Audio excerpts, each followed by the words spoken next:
Hey, everybody, it's Tuesday, January 31st, 2023. Thank you for joining me today for the Giant Bombcast, episode 774. The rules of the Giant Bombcast: as soon as you leave the top, get thrown over the top rope, both feet hit the floor, we have to enter the news segment. And that news segment is led by the co-captain of this ship, entering at number 2 in the Royal Rumble of the Giant Bombcast, Jeff Grubb. Yeah, I'm stepping on pancakes. I'll never touch the ground. That's right. That's right.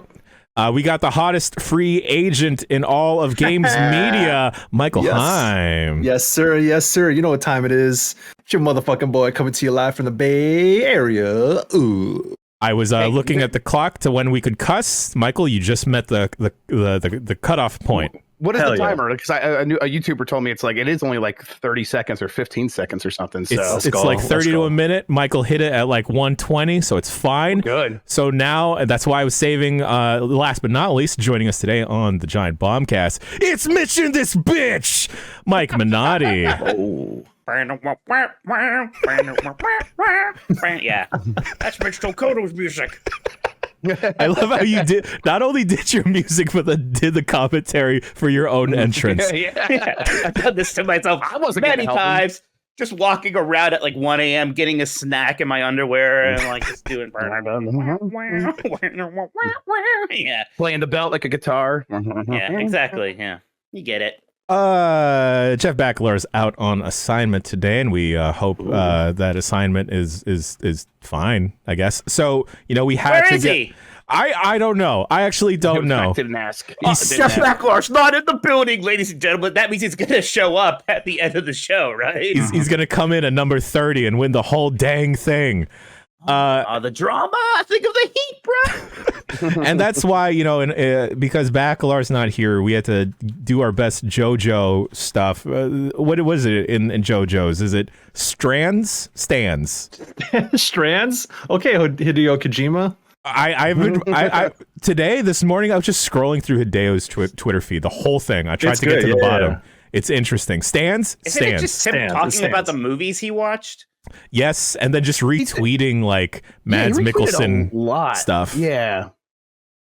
The other day I was like I was doing the same thing, Jan. I think at a certain point in any grown man's life, you find yourself scrolling through Hideo Kojima's Twitter feed, and you're like, man, there are a lot of retweets here. He just kind of retweets everything. All right, maybe okay. Like stuff. This is my goal. By the end of next week, I need Hideo Kojima to somehow retweet me. I'm just gonna do as much as I can for Death Stranding, Mads Mikkelsen, Monster Energy, and Paddington Bear. But since Backelar's not here, and we need to continue on like the Backelar essence, I thought Grubb and I would summon our stands, and those stands being our respective Michaels, Mike Minotti and Michael Higham.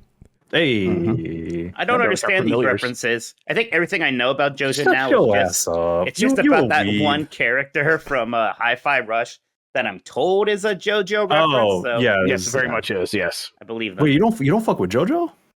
I don't fuck with anime. No, look at me. I'm a big boy, Chad boy. I only watch hardcore Western shit.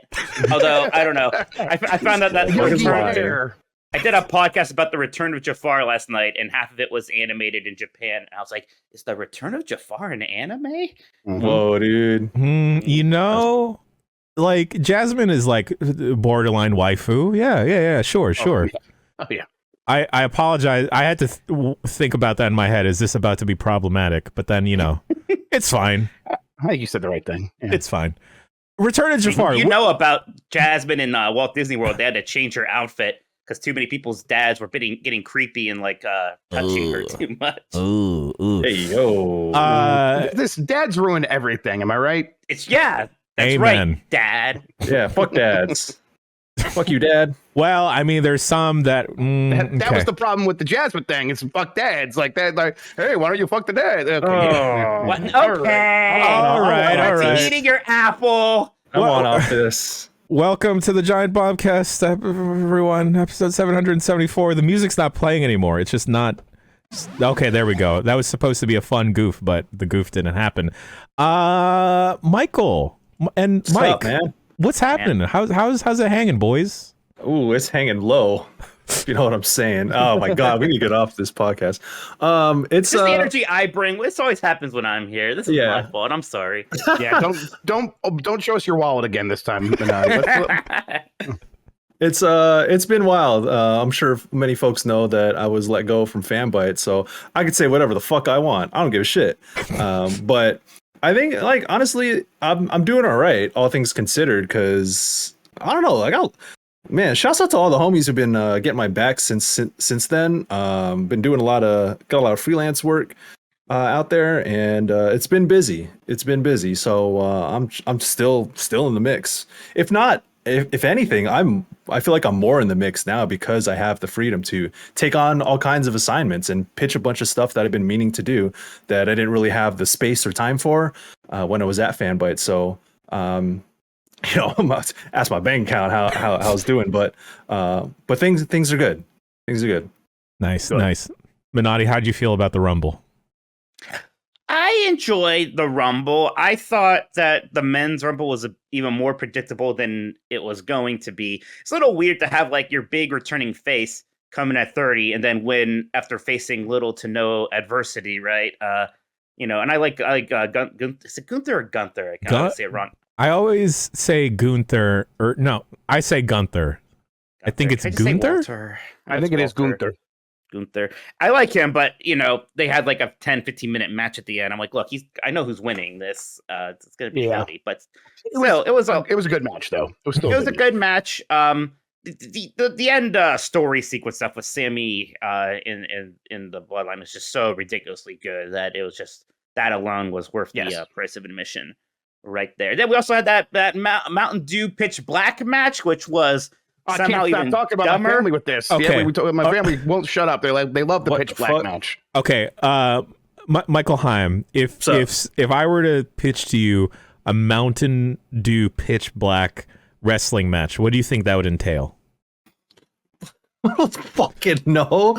No, actually, so I was on the homie John Warren's stream earlier, and we were watching old wrestling matches. I think Mountain Dew Pitch Black match would be a cage match, and someone has to get choke slammed into a stack of thumbtacks and thrown off the top of the cage, and accidentally have a chair fall into their face as they're falling through the cage.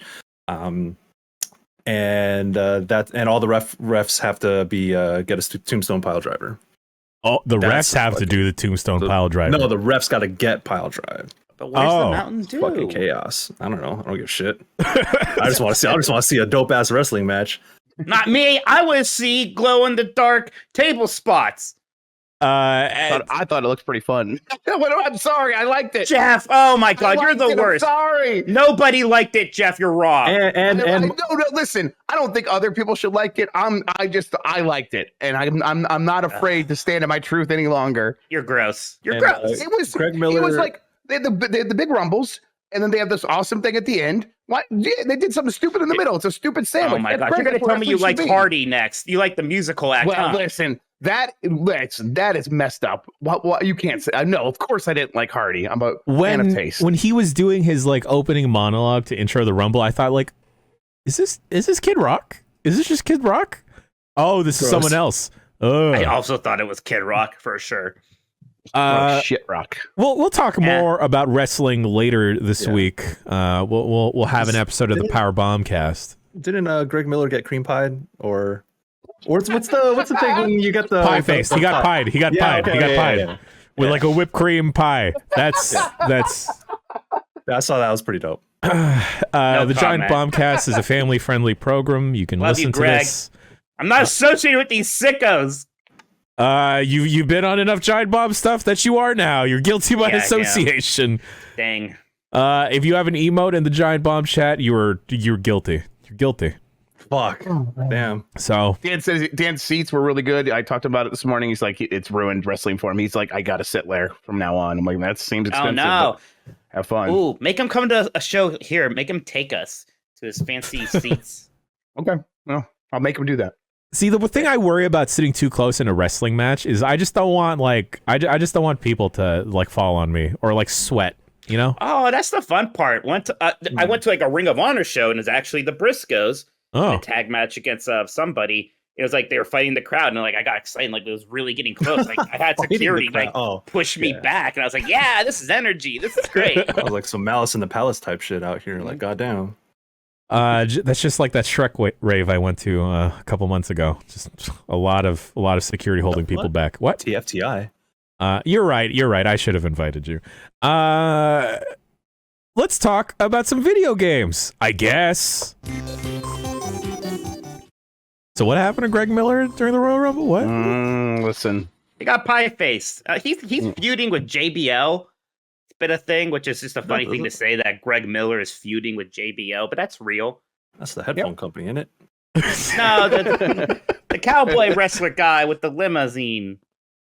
I could still not. I still can't piece together how JBL went from APA to JBL, and I think maybe like I was gone from wrestling for like maybe 6 months, and then it happened, and I was like, how did the angry drunk man become the cowboy money man? I think I wasn't watching right at that moment, but I think he just came out one week in the limo with the Gallows hat, and just like, yeah, this is who I am now. I think he won like the U.S. title like almost immediately after. Or something.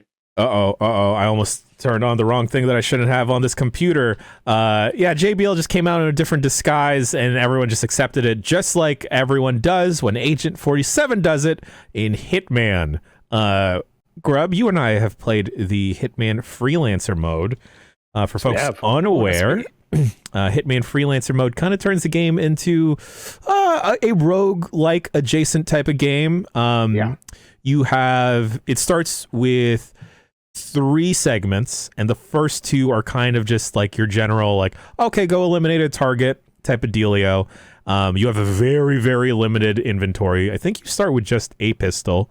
That's right. You can find stuff in the level, but the stuff you find you can take with you as long as you're holding on to it when you beat the level. There's like some smart things there. And then if you fail the level, that can have consequences, makes the future levels, the next level you go to, even more difficult. I think this is a very good fit for Hitman. How are you feeling about it coming out of that UPF? I downloaded it on the Steam Deck, and then I continued playing Hitman. And let me tell you, here's surprise, y'all. Hitman, still great, still amazing.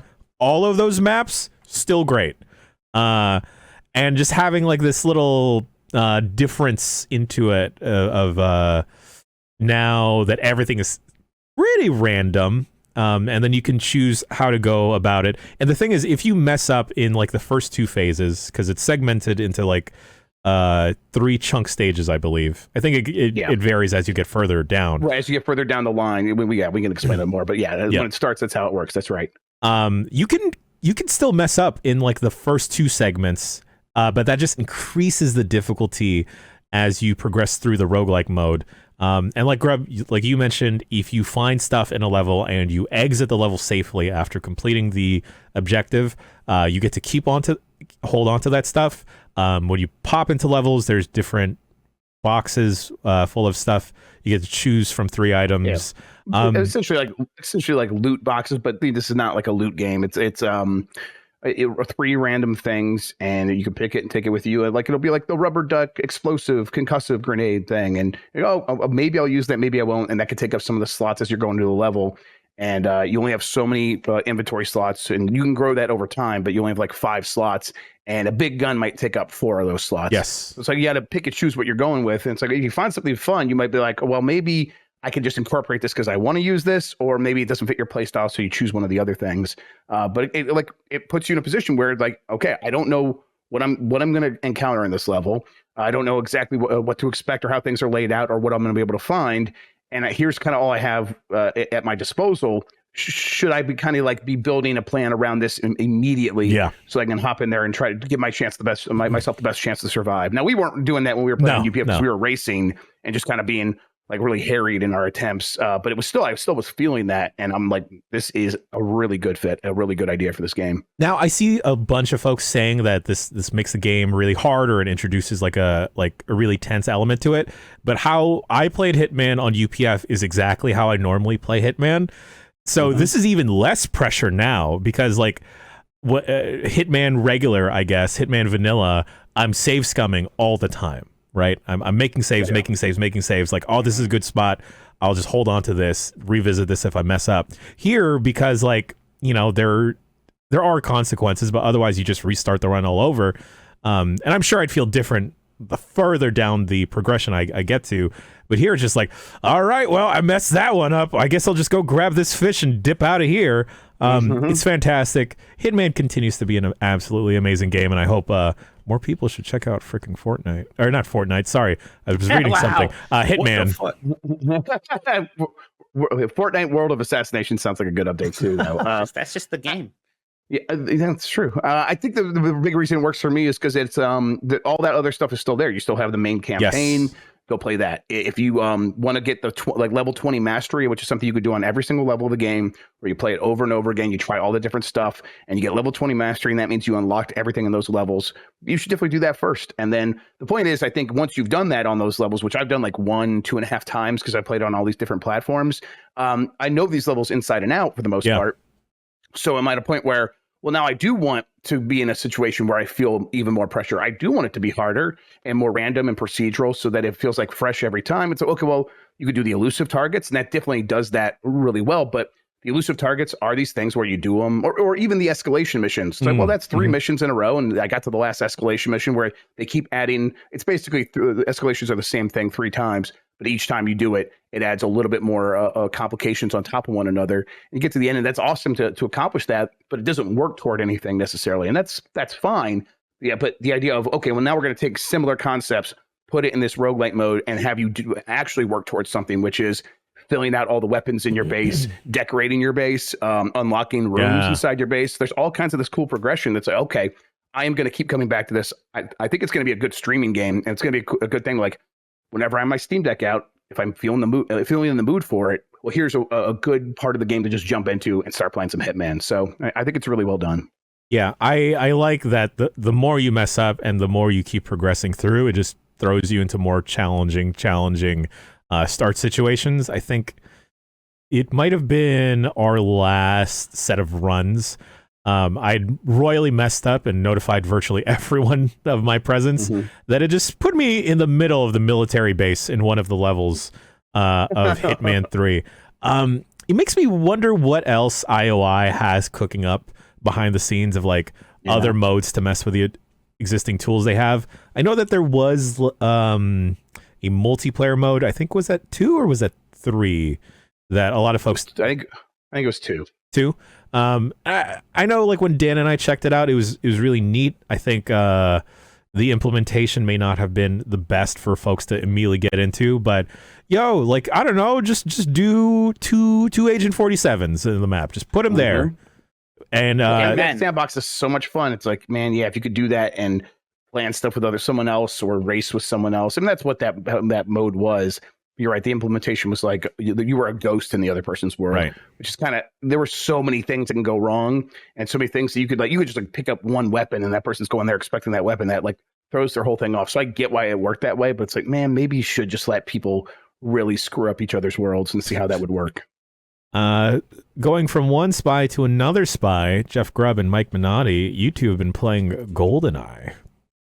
Yeah, I played a little bit on the Switch, and I was very unsurprised to find out that those controls are whack today. It's hard to go back to. I knew that. I knew that then. Like I've grown, things have changed a lot since I played a lot of GoldenEye. I've tried to go back to it before a bunch, and eventually I do get used to it, especially if I'm using an N64 controller, which I do have, but I was trying to play it portably, so I wasn't using that. I'm like, let me look at these controls, see if I can remap them. You can't do it in the game. There's no options in the game that are just like, here, it'll work on the Switch real well now. That doesn't exist. You have to go to the system level, and there's like an 8-step process of swapping around the way the analog sticks work to get it to feel like a modern control system. And whatever. It is the game. It's just really frustrating because you look over at Xbox and they just did all this work for you. And Mike, you played it on both. I haven't played it on Xbox yet, but you played it on them both. And eventually, when you were playing the Xbox version, you were having an easier time of it, right? Oh gosh, yeah. Jeff, you know this. I've always kind of been hard on GoldenEye. I'm usually a big retro gaming guy. I defend a lot. I defend tank controls a lot, right? Yeah, I just you were play playing Resident Quake when that Evil game came out, so you never had any love for GoldenEye. I was spoiled. I was already playing a lot of good PC shooters at that time, Yeah. like your Quakes. I think even Half-Life 1 came out around then, or not too long after. So to me, like, GoldenEye just always seemed like kind of quaint. But I wanted to go back to it with like fresh eyes and give it a fair chance. So, I tried that first level of the dam on Nintendo 64 first, and it's it was weird because it's you move up and down with the analog stick, but left and right turn you, and then C left and C right are your strafe. C up and C down. Like, look, it's almost like I get it. We hadn't really figured it out yet, but man, how was that still what we came up with? Right? It feels obviously real the wrong. worst. I'm sure like, okay, I got through the level. I could get used to this maybe, but then I went on the Xbox version. And it just has normal, like, dual stick control. I'm like, oh, this is way better. Yeah, I'm not going back to playing the Switch version now if I am going to play more of this. It's like a little bit annoying because these things are split up a little bit in their feature set. Now, obviously, the big thing is you could do multiplayer on the Switch version because they have that sort of emulator level lobby system where you can invite someone in and you guys can play. It's not like it has matchmaking, but you could do multiplayer with your friends. And the Switch version, their emulator, Nintendo's emulator for N64 is much more optimized, much better at like representing the game visually in a really nice way and more accurately. And not that there's anything necessarily wrong. Like I'm sure, like you probably didn't notice any visual issues when you were playing on the Xbox, right? No, not really. I've seen some people saying like I saw like a video of like an enemy clipping into a wall, which shouldn't be happening, stuff like that. But right, no, I didn't notice anything crazy. But it's like in an ideal world, we would just get this game really remastered in a much more significant way. Well, or that remake that they've made and then never released. Yes, the remake that Rare literally just made for Microsoft a long time ago that Nintendo gave the thumbs up to until the very last minute, and then they canceled it. Obviously, when it comes to this, like the reason they didn't put out that remake, the reason that these things are sort of separated in their feature set, it comes down to Nintendo. Nintendo just being weird about it. Like you can't buy this game anywhere. You can't get it. It is part of the digital version of the Rare Replay. But if you go buy a physical version of Rare Replay, you won't be able to get it as part of that because they're worried about, well, eventually, the license there. Like we don't want you to be able to sell GoldenEye physically in a store or something like that. And so it's like all these weird caveats to how it works. It's like, oh, that's all just Nintendo being weird about it. And that's really what it feels like. And it was always going to be this. GoldenEye is never going to be a game that can stand out today as a shooter that people are going to flock back to. But still, it would have been cool if they would have just done a little bit more. Right. I mean, because there are some really good remasters of shooters from this era, even Nintendo 64 shooters on Switch, like Turok 1 and 2 have great remasters on Switch. Doom 64 is great to play that on Switch now. So yeah, like going to this and just not having, basic niceties like the dual stick support is, and I get it, it's an NSO, everything else there is just pretty straightforward, ROMs basically, but man, maybe in this case you make a little bit of exception and just do a little something.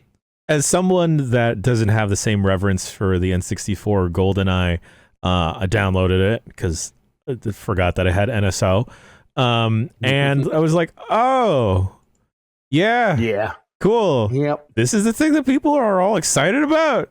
Yeah, I could have told you not to even try. Don't even try it. It's never going to work in a situation like that. It just won't. Yeah. It still slaps.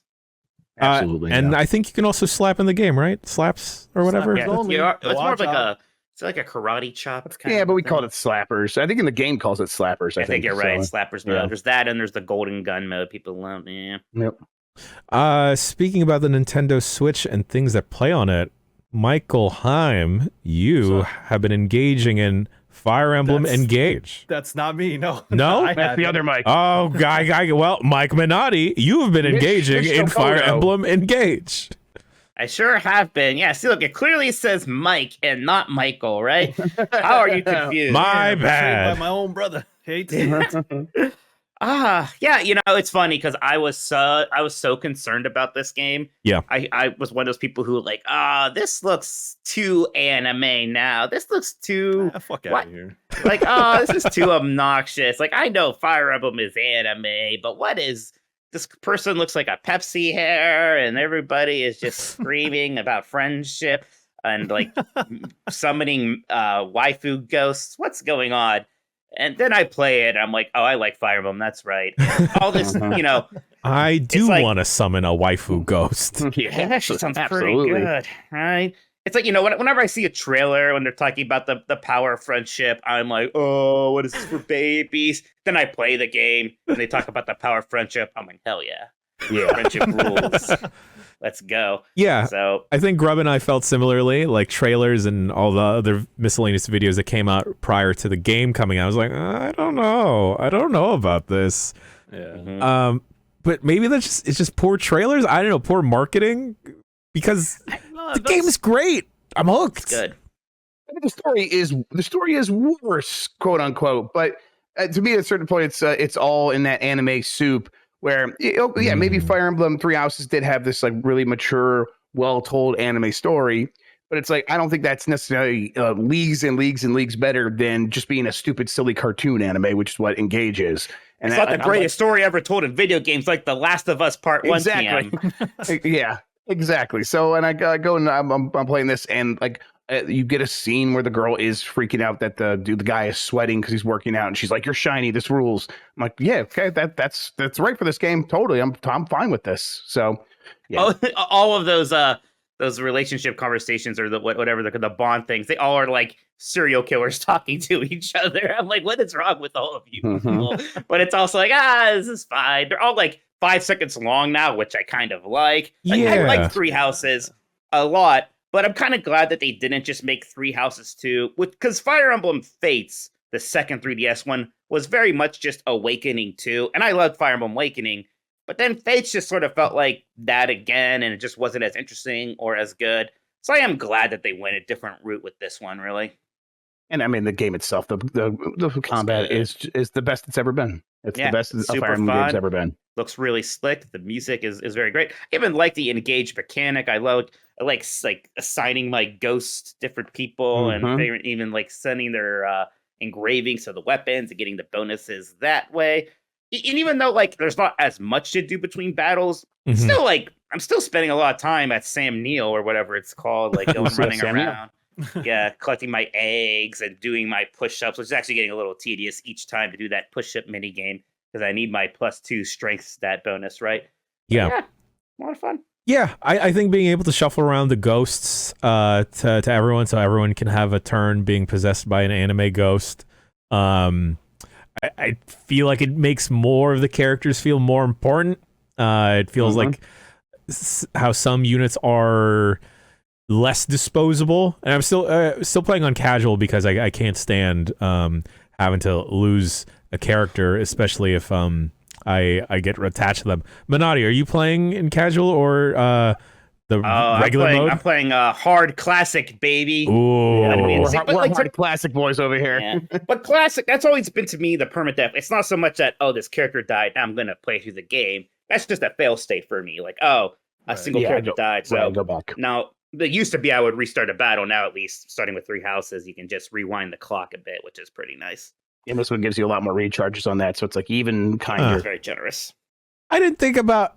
I don't know why in my assumption of classic mode, you would just keep playing versus retrying the situation. I don't know why I've never thought about doing that. I don't know anyone that does that. I don't know anyone that just keeps playing. Everyone just restarts the battle or now rewinds. Okay.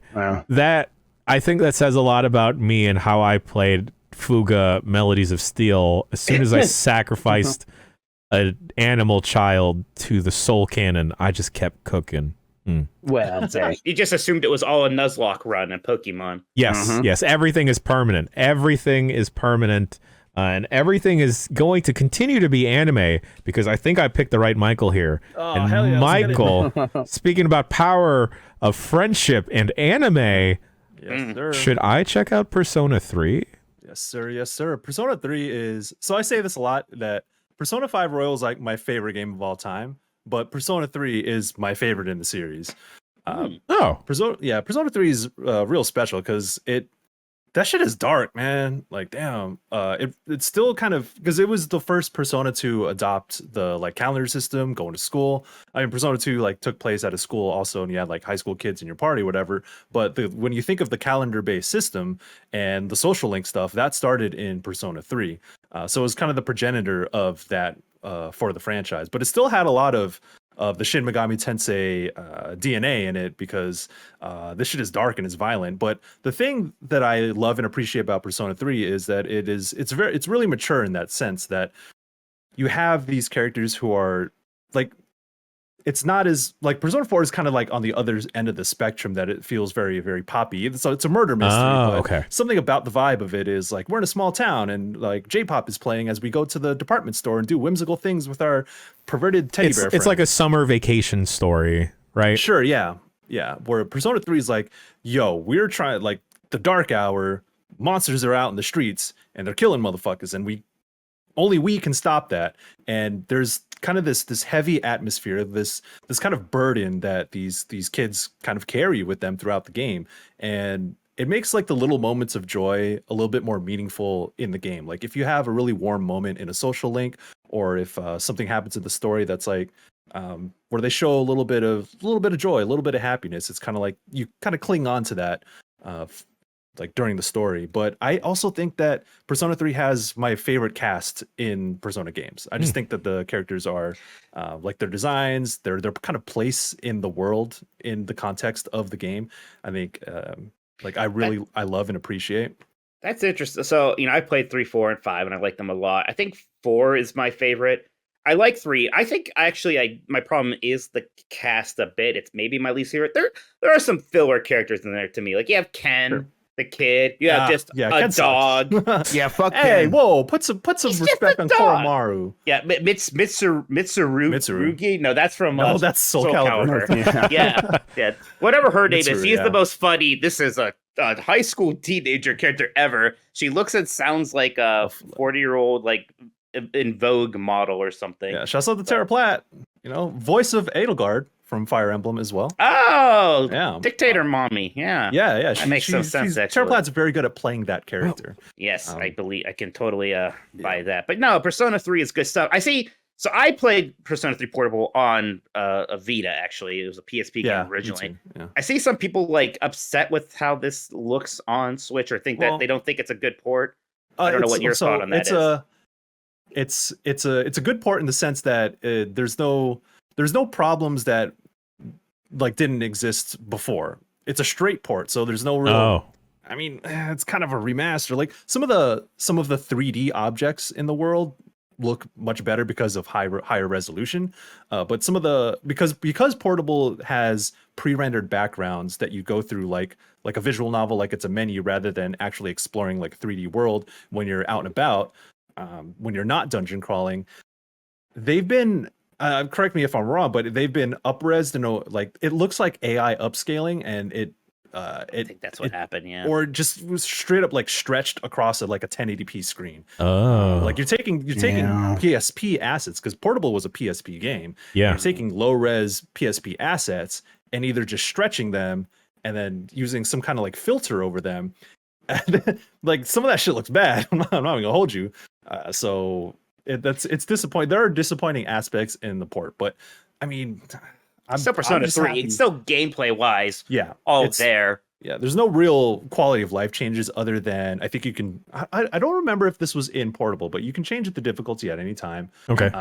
And maybe that's it in terms of like what's different. But it's very much like if you played the PSP version of Persona 3, it's that game. Okay. And I played that. I think Persona 3, other than the original Deus Ex, might be like my most replayed game. So I played Portable like twice. I played Fest like twice. I played Portable on a PS TV on like a 4K TV. So I'm stretching out my 240p. I like my games blurry in 240p. But, there's been all these rumors that they're going to remake Persona 3. Don't get me started, bro. Listen.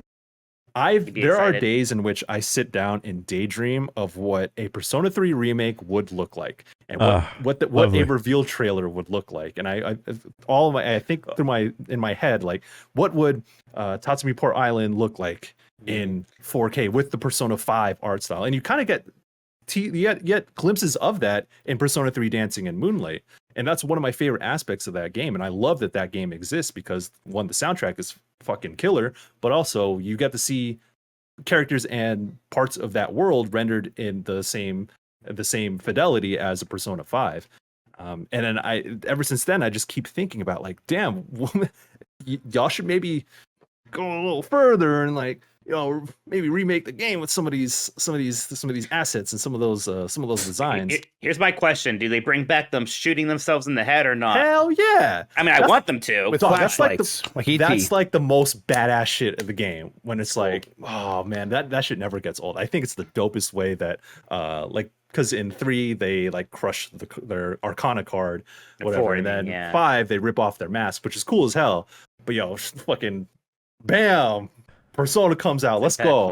That shit is wild. I think they should remake it and have it just all Ken. Be all Ken. That's what I'm a big Ken fan. Get out of here. I'm a big Ken fan. Oh my god. You shut the hell up, Jay. You don't know what talking about. You and Dan talking about JRPGs on Demo Derby almost ripped my soul out. You were talking about how boring JRPGs are. Then like 10 minutes later, talked about some NFL game where you could set the prices of popcorn and talked about how much that ruled. Go to hell. Popcorn. How do I say Suikoden? Is it not Suikoden? I think it's. I don't know. Suikoden sounds right. I've been saying it how you said it, Grub. Right, okay. So Michael, if I've been Persona 3 curious, I can play this version and be fine. Fuck, that's another big question. You should probably play 4 couple first. things. I've played 4 and then 5 Royal. Because there's 2 versions. There's portable and there's FES. And FES is the PS2 one where you can actually explore in a 3D world. Dungeon crawling is always going to be like 3D Tartarus random generated floors. Not the most exciting Doctor thing. Who's in this? What? Yes. No, wait, what is that a Doctor Who thing? I thought you Tartarus is the phone booth he goes inside. Oh, right. Okay, sorry. 80s thing too. Like that's just Greek mythology. But I would recommend Portable 1 because you can play it on modern consoles. I mean, you know, if you ask me, I can get FES on my Steam Deck if you know what I'm saying. Wasn't FES still you can't control your party members too? You can't control your party members. But you can get mods for that on You can't control your party members? That was the original thing of Persona 3. You can only control the main character. It's so fucking weird. Why?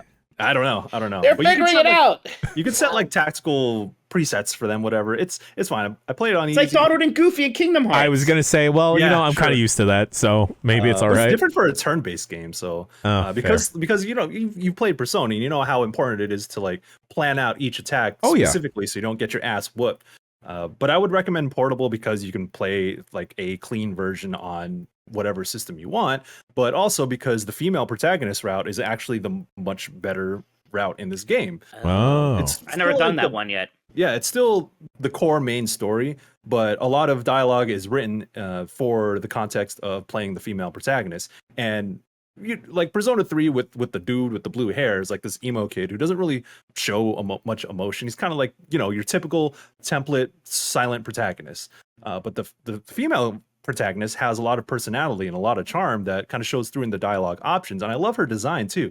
And in combat, like her animations and the way she fits in with the different characters and how the social links change with the female protagonist is much better. And I would say play Portable and play the female route for Persona 3. That would be but it's close because I do like FES and I do like exploring that world in 3D, and I think that was the original vision of the game. Also, you get The Answer, which is like a post kind of like a post-game DLC that, you know, some people don't necessarily like, but I love that it exists and it kind of explores some things, kind of answers some questions about what happens in the after days of the end of Persona 3. And it makes the waifu robot the main character, and that's fun. Yes, I guess.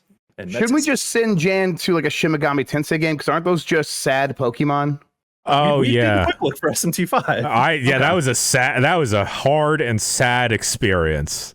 Yeah, it's just like if Pokemon were it was like all Sobbles, just all Sobbles all the way down. All Sobbles. Oops, all Sobbles. Yeah. That's what SMT stands for. Yes. I think that checks out. Yes, sir. Okay. Well, I was about to pull the trigger and just start this one because I've been waiting. Maybe I'll figure out how to make Persona 3 portable on a Steam Deck if you pick up what I'm putting down there. I think it's just on Steam. You know what I mean. Come on, guys. We're just trying to be like, oh, you know what I'm talking about. Type of thing. It's not about illegal mods. Okay. All right. All right. Something that I did that I wasn't able to talk about until recently being actually last week, is Like a Dragon Isshin. I went to an event and checked this out, saw the homie John Luke there, saw the homegirl Reb there, and it was a good time. Let me tell you, if you like Yakuza, and you like beating people up in Japanese towns in I forget the specific time period, Edo period. Yep. And if you thought, I like beating dudes up, I like using my fists, but what if I could use a sword? That's cool. That's great. I love beating people up with my sword and the option of my fists. What if we had a gun? Let's just give this Japanese swordsman a gun. And you know what? You can use the gun, but let's go ahead and also use the gun and the sword at the same time. So wait, where does it stop though, Jan? Does he get a nuke? Well, you know, nuke? You can summon Kenny Omega, and that's pretty close. And you can summon a nuke. Yeah, both of them. He's nuclear hot, so yeah. Is this turn-based like that last one, or not? It is not. Michael, correct me if I'm wrong. This is kind of a remake of. It's a remake, yeah. Yeah, it's of PS2, PS3 game or something. Yeah, Yakuza Ishin came out in like 2014 on. Yes, it's PS3, PS4 game. PS3, Yeah, PS4. Yeah, and it only came out in Japan. It never got localized, and it's funny because over the years, you know, working at GameSpot and being in contact with Sega people for whenever a new Yakuza game comes out, we always ask them, like, hey, y'all got that? Oh, listen, brother, you got that Ishin on deck or nah? Like, come on, when's Ishin coming out? Come on. Like, they're like, disgusting Americans do not appreciate the finer things in life. Yeah. And so it's kind of funny that, like, yo, in 2023, we fucking have Yakuza Ishin. Like, that's wild to me. Yeah. I mean, Yakuza has just had such a glow up in terms of its appraisal among like the wider gaming audience. People love this series now. I mean, big part of that's just being available, but coming on Game Pass and then PlayStation Plus. Everyone's playing these things, so it's Zero really kind of Zero was set huge. The tone for you know, this is the good starting point. And this is exactly what Yakuza is all about. So I remember there's like one where like Sega released it. It's like, we're not localizing it though. Like, you're just going to hear it in Japanese, and you should be grateful. So it's come a long way since then. Oh yeah, I mean, I always play those games. I always recommend playing them in Japanese. The English voice acting is cool, but yeah. Sorry, in chat, someone said you can summon, like they said, who is Vampy Bite Me, and why can I summon her in this game? And Jan's like, you can, and I was also very excited. She's a cosplayer. They're going a little far, like with the additions, like just putting people in their games. And Vampy Bite Me is a wonderful person. They're just putting people in the game. Yeah. It's not like they've adapted them to fit the period of the game. It's like, no, that's just Raul Coley. Yeah. It's just him. Hey, y'all want to get into the game? Come on now, get your face scanned. Yeah, a bunch of face scans. Yeah, who's most likely amongst us to be in a Michael. Yakuza / like that? No, Michael. I think Jeff would be like a Mr. Shakedown type. Ooh, that's a good shout. 100%, dude. I would. What's the guy in this underwear? The Mr. Mr. Libido. Yeah, can I be Mr. Libido? Oh, that's definitely Minotti. Minotti's a Mr. Okay, that's Libido. true. That is true. That's what they always call me. Whiteys, yeah. Yeah. That's what they always say. Sounds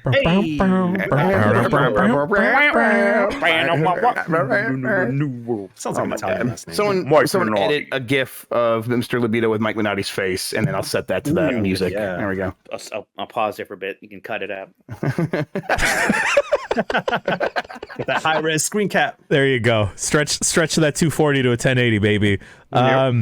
If you like the regular brawler Yakuza style of games, you're gonna love this. It has all of the same Yakuza mainline Yakuza elements. It's not turn-based. It is your regular brawler. There are side missions abound. I sat there for a good. It was a time demo, and I sat there for a good half hour just chopping wood because I just wanted to party up and chop wood with an old dude. Jan. Never change. And then I John Lucas. Is this why you look like a lumberjack today? Different reason today. New reason every day. New reason every day. I look I look over to the side of me. It's John Luke playing, and John Luke is playing expertly, handling this boss encounter, and he's just doing counters and stuff, properly blocking, properly like dodging out of the way, and I'm thinking like, wow, John Luke's really good at playing video games. And then I get to the boss, and instead of punching the swordsman guy that you've been the story's been hyping up throughout this demo, instead of like hitting him with the swords like the cutscenes were, I just pulled my gun out and I shot him a bunch of times. And then I just ran around. It's That like, rules. shot you with an electricity bullet. I don't know how that works here, but sure. Also, I don't know how you can do karaoke in the Edo period. Yes. You can still do karaoke. Like, yeah. That's just singing. Yeah. There's like stage performances in the context of Isshin, and you play the rhythm game. It's fucking You sick. just probably sing Happy Birthday, right? That song was around back then. I think that's Edo period when it was invented. Yeah. I have seen GIFs of a bathhouse fight. Have you seen this? I did not get to a bathhouse, but Let me just explain what I remember please. from this GIF. They are explain a gift to me. Yeah, I'm going to explain a GIF to you because it's a good podcast. They are in a bathhouse, so they're nude, and they are, I'll say they are nut to nut. They are crotch to crotch, and they're fighting, though. You can tell they're fighting. Yeah, the penis rubbing, and basically, the attack is your main character basically just whips his hand down on a butt cheek as hard as he can and just grabs it with a fury. And I hope that scene is. I don't have a question. I just hope that scene's really, really long. Yeah. How long was this GIF? It was a couple seconds. How long? We need more. Okay, how long was Propaganda Panda just got it. GIF? Here it is. Yeah, Propaganda Panda just actually dropped it in the chat if you want to take a look for yourself. Shouts Oh, out. I want to take a look. Yes. Yep. I mean, I think I did a good job describing it personally. What's with these clouds of mist? That's bullshit. I'm done. Sorry. Well, Listen, we'll mod it out. Mods. Yep. Yeah, we'll mod it out. Yeah, I'm not a criminal like you guys. Yeah, let's do it. I want to see the visually intended penises. Yeah, the way the author I intended. make that feel you on the that. title of the podcast. Anyway, there was a moment. Which thing we just said would possibly be I the think title? visually intended penises, obviously. Okay. Yeah, Jeff. sorry. VIP. Yes, There you go. VIPs, yeah. There's a moment in the demo where like, oh no, Minotti, are you okay? Oh, shit. Ladies and gentlemen, we got him. Oh, there's another shirt for you. You're welcome, man. Yeah, one after the other today. Is playing the demo, and then like a pervert came out of nowhere in the demo of the game, not the event. Y'all getting some security and shit. I'm just imagining him playing the game. Guy in a house just pops in like, Hey there, boys. It was like, look, count of perverts here. He's gonna get us. In the game, like a Dragon Ishin, a random perv just came out with an eye patch, and then I laughed to myself, like, hey, are you that? You're not him? You're supposed to kind of be like him? Okay, cool. We're friends. We're homies. I dig anyone in Yakuza that has an eye patch. Hey, you are guaranteed to be someone you wanted to go drink with. I believe it's coming out real soon. I could check the gamer browser for you if you want. Please check the gamer browser. Please check the gamer Yeah, absolutely. I mean, why else do I have this thing installed? Yeah. I captured some footy. Maybe we'll throw it up on the tickety tockety when I get some time to edit that down. But it's good, y'all. The punch feels good. Side missions are good. Social links. I sat and chopped wood for like a good half hour, so I'll let you have that. Just like I'll give Michael the space for February 21st. That's like what, 3 weeks? Damn. 3 weeks ish. Just like I'm gonna give Michael the space to talk about a space for the Unbound. Yeah. Oh my God. Oh, okay. Let me see if I can not fucking cry on this podcast real quick. Space for the Unbound is it's a little indie joint from a developer in Indonesia, and it's a game that really kind of it takes place in rural Indonesia in the 90s. So it's able to kind of show you its culture. In beautiful pixel art, you can tell that this is like a small town, and there's like the Indonesian language is up on the signs, and it's like all the different places you go to. They mention a lot of foods that are specific to their culture, whatever. But the actual story of Space for the Unbound is it's a mystery up into a point. And it's really hard not to talk about this game without mentioning spoilers because of how important the twist is to what that game is about. Like, you don't really know what the game is about until the last like hour or two.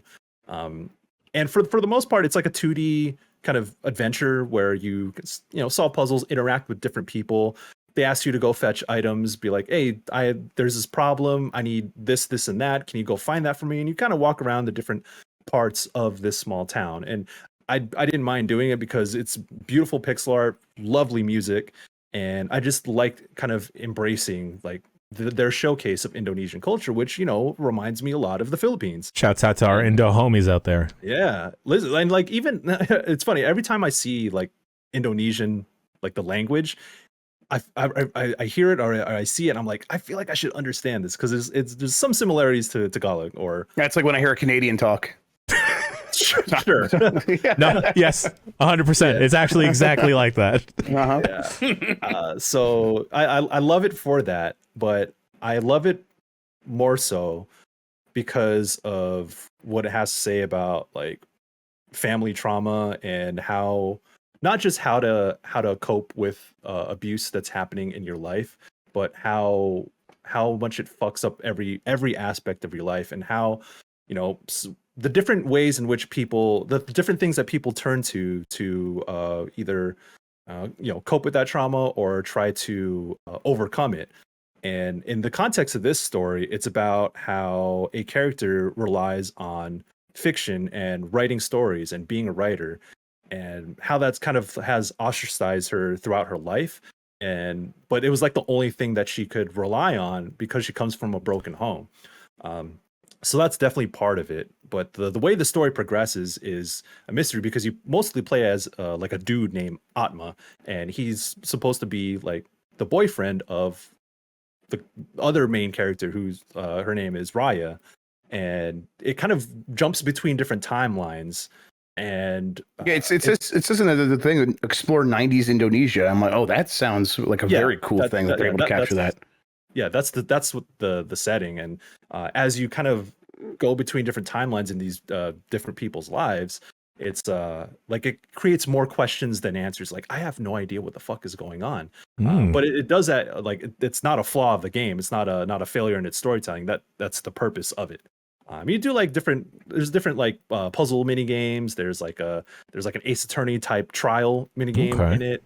And it throws like very like different elements at you to keep you guessing, so you're not just running around in the world. But like when that twist happens, and when you get far enough in the game, once you start to piece the things together, it recontextualizes the rest of the game. Like, you look back at some of the mundane tasks that you were doing throughout like the beginning and towards the middle of the game.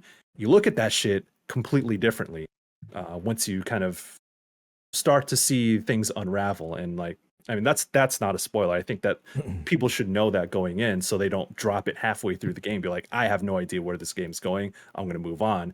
Because when I sat there, like, I finished the game, I sat on my couch for like an hour, just like sobbing, thinking about all the different ways this game hit me, because it's so multi-layered, and it doesn't fall into these traps of like,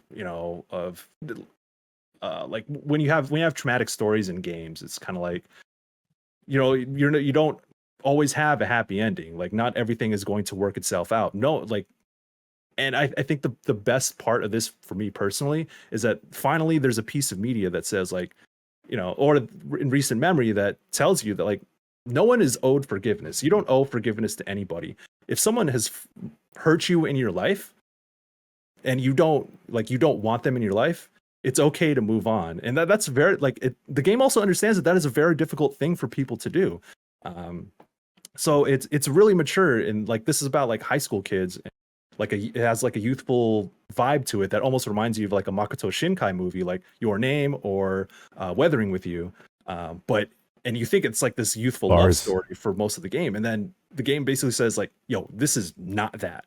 And it's really special. It's a really like mature, creatively told story that uses the game medium, like it being a game, kind of makes that impact much stronger as you barrel towards the end. So Space for the Unbound, definitely please check that out. That's a special game. unforgettable. It's on Steam. Where is it? Anywhere else? Played on Switch. Okay. I don't know if it's on the other consoles, but I played on Switch and I know it's on Steam. So I will know it's on Steam. It came out January 19th. Has 741 reviews, overwhelmingly positive. Whenever a game gets overwhelmingly positive on Steam, I always pay attention. So that's impressive. That's because also it does look gorgeous. Yeah. I was thinking yesterday I could use a good cry, and it sounds like that might deliver on that necessity. Also, you know, it's just dope to see how global game development and stuff is in terms of accessibility of like, here's like a game set in Indonesia and 700 plus Steam reviews and it's overwhelmingly positive. So there you go, folks. It's happening. Mr. Worldwide, it's all of us now. We are all Pitbull. And listen, I can't handle that many kids. I already got 2. I don't need as many as Pitbull has, please. Does Pitbull have hella kids? Oh shit, that fool be fucking. Yeah, but I'm pretty sure the big thing about Pitbull is 1, he's Mr. Worldwide. 2, he be fucking. Oh, okay. Yeah. Well, I wish his music was in a video game, much like early 2000s, mid 2000s alt rock is in this game, which is the Game of the Week, Hi-Fi Rush. I haven't played it. Gentlemen, I guess you should convince me to play it.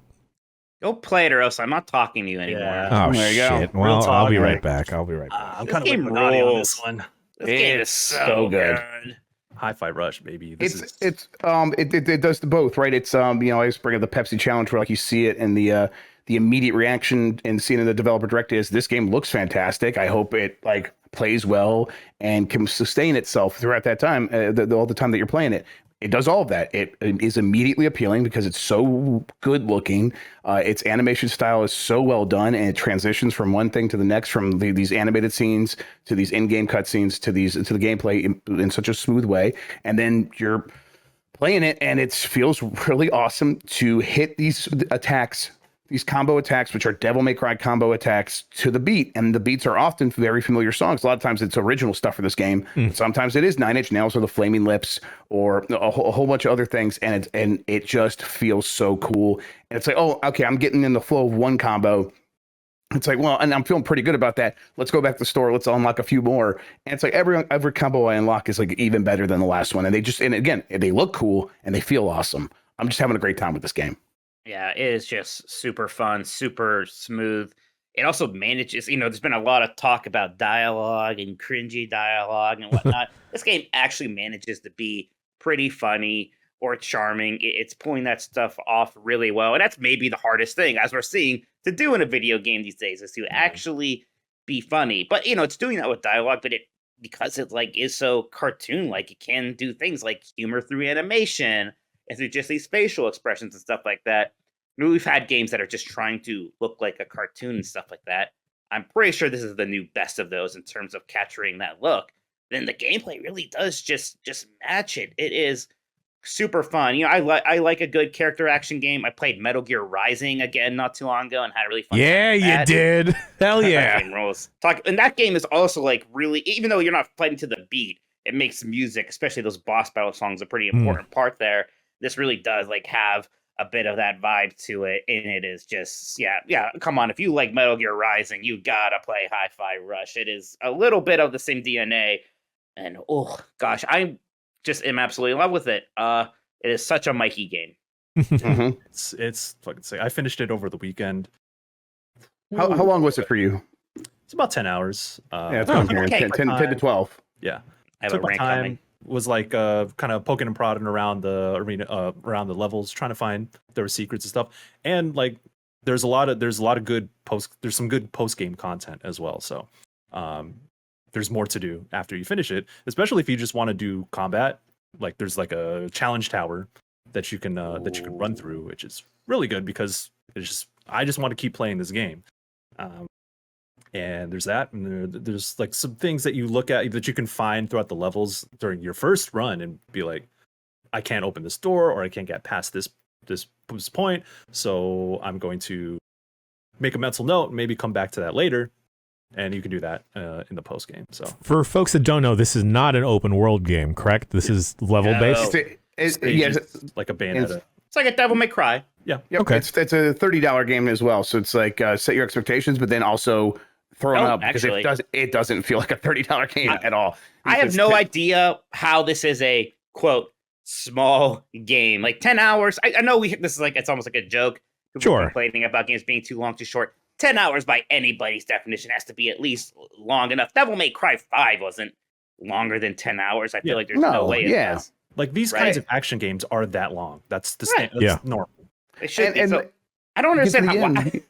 Sorry, Jeff, you go ahead. Yeah, I was just saying, you're getting to the end, like, and every boss fight's going to have this new musical number where they're going to play something that's a big licensed song, and it just feels like these huge moments, and so it's sustaining itself so well as I go through it. So I agree. I mean, the only, like we talked about this on our other show, Mike, like where we're like, how do they come up? It's got to be. Well, this was a smaller team, and it's not a big lifelike 3D game where like you have to do 4K assets and you have to like pay attention to every single detail on every single texture. It's like they're doing this cartoon style, and maybe that was more affordable, but the cartoon style is better.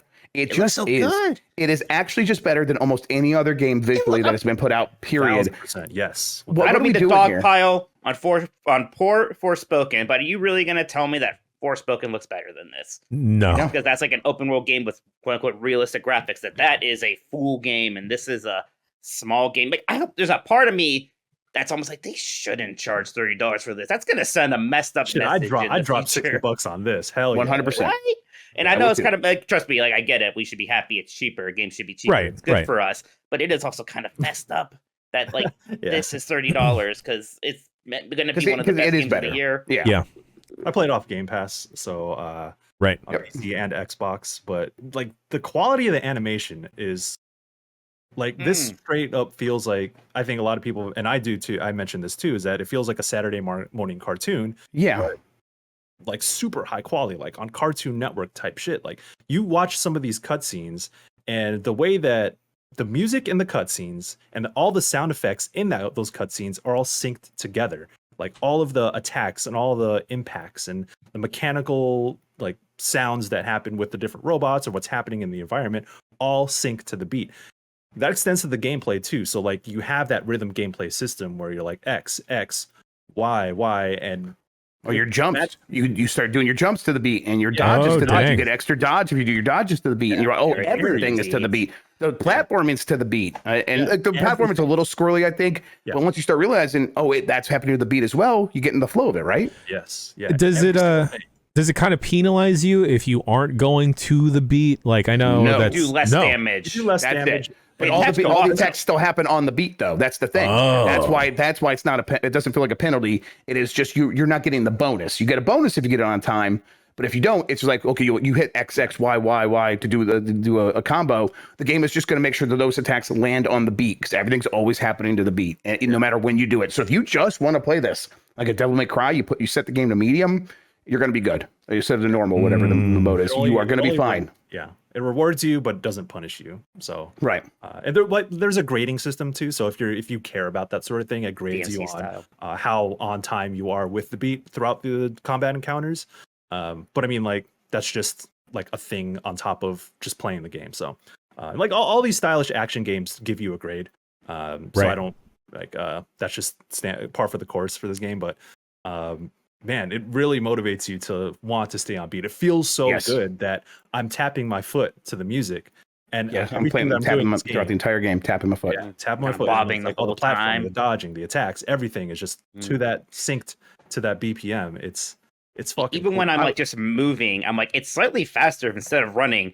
I do like because you can like do the dodge dash 3 times in a row. Then if you do a light attack after it, there's not even a pause. So I'll go like dash, dash, dash, attack, dash, dash. And that's just how I move through the world even. Just like keep that beat going the whole time. And it doesn't feel somehow like, a lot of games have their like move tech.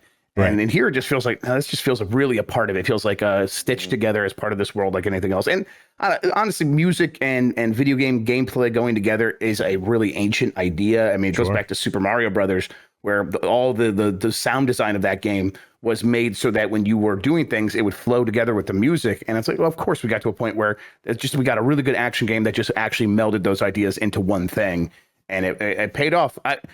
I can't get over the visual style though, because it's it's not like it's just looks good. They use it really well. The punctuate jokes with the facial expressions. The characters look at each other with so much emotion. I love how like in the middle of like the boss, like the fight arenas, you'll have like a little like intermissional with like the cat right in between things. Yeah. This is so good. And they'll strike a pose at the end of a level, and it'll just look incredible. Because it's like they have so much going on, all these details on their face, and both characters, and they're doing fun things with their bodies, and it's just they pull it off because they know what they have and they know how to use it. It's really well done. The thing that blows my mind is that this is from the same folks, or at least the same dev as Evil Within. Yep. It's from the Scary Game people. Wild. Yep. Although Shinji Mikami did say when they introduced it, he's like, I would never have thought of a game like this. So it's like. He's like letting a younger member on his team take this team and try this thing when they pitched it. Yes, and it's like that rules. He's a director for Evil Within 2, I think, also. So, that's right. Yeah, that dude has some those are some good games. Yep. Yeah. So man, Hi-Fi Rush though, it's 1000% like it would have been on my top 10 list for last year, I think. Absolutely, 1000%. Yeah. So if Bless says this too, and I feel the same way, is that if this game doesn't make my top 10, which it probably will, or 99% sure it will, if it doesn't make that list, this would have to be the best year in all of games. Absolutely, this thing is very special. I love the characters. I love the characters. Fucking Corsica and Peppermint are just damn. I don't know who's best girl, but they're they're really good characters who have a lot of personality, and like this game moves fast. It doesn't like linger on any one thing for too long. So let's take a bet. Who do you think? Who thinks Jan's gonna like? I think he's gonna like. What's the security guard's name? The redhead. That's Corsica. Yeah. I think Jan's gonna be a Corsica guy. Oh boy. I know this. I know. I'm just going with the odds. I think it's Corsica. Oh boy. Well, who has the biggest dumper? I'm like, I will say, like, I think Chai's fine. Like, he's a good one of those. He's kind of like the goofball. Yeah, he's a himbo. Well, I mean, himbo's. He's the schlub. Yeah, he like lucks his way into everything, but the Ryan Reynolds of this game. Yes, yeah, definitely. I was watching Free Guy last night for some reason, and I was like, this is an okay movie. The only reason why Did you get out of your chair and cheer when he got a lightsaber? Yeah, that's the other thing. That's all I've ever seen from it is people cheering when he got a lightsaber, and I couldn't watch it. There's like the tweet was like, "This is the downfall of cinema." The only reason why I haven't checked out Hi-Fi Rush is because there's a bunch of games coming out now, and it's too much. Any quick hits from any of y'all? Other quick small stuff you've been playing? Have none of us played Dead Space? I was going to talk about Dead Space. I almost thought it would be Game of the Week, but then I felt like Hi-Fi Rush had stranglehold over everyone. I'm not, because I'm kind of not playing it till I beat Hi-Fi Rush. Really? Yeah, it's kind of when I had it. I got it early copy, and it broke on my PC, so the controls wouldn't work. It doesn't seem like anyone else is having this issue, so I'm sure it's probably working for me. I haven't checked it. I'm going to beat Hi-Fi Rush, and then I'll get back to it. And I'm trying to see like what else came out recently that I was like meaning to try. I still haven't played that SteamWorld build demo. That's actually the next thing I'm going to play. Oh, so I'll check into that. There should be a SpongeBob quick look coming out later this week. Need to get to that. Man, yeah, games are coming out. This might be a good year. I mean, every year is a good year. Yeah. This might be feeling good. Special year. Yeah. There was that one bad year. Was it 2013? There was one bad year. 2014, because everyone gave Shadow of Mordor. Shadow of Mordor. It was like the year was like Shadow of Mordor or Dragon Age 3 was Game of the Year. Bayonetta 2 came out that year too, and I don't know, like that game was dope, but like 2014 was infamous. There we go. It can happen, but not this year. Was he already like Hi-Fi Rush would have been Game of the Year that year? Facts on facts. And the next fact is that we got to fade to black and take a quick break. We'll be back in just a little bit to hit you with some video game news. See you in a bit. When it comes to hiring, you need to trust your gut. But what if you could give your gut some help?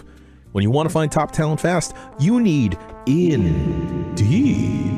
Indeed is the hiring platform where you can attract, interview, and hire all in one place. Don't spend hours on multiple job sites looking for candidates with the right skills when you can do it all with Indeed. Find top talent fast with Indeed's suite of powerful hiring tools like Indeed Instant Match, assessments, and virtual interviews. Hate waiting?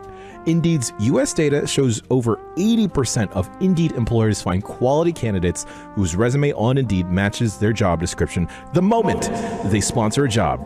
Yeah, one of the dope things about Indeed is with Instant Match, as soon as you sponsor a post, you'll get a small list of folks of quality candidates whose resumes match your job posting that you've put on Indeed.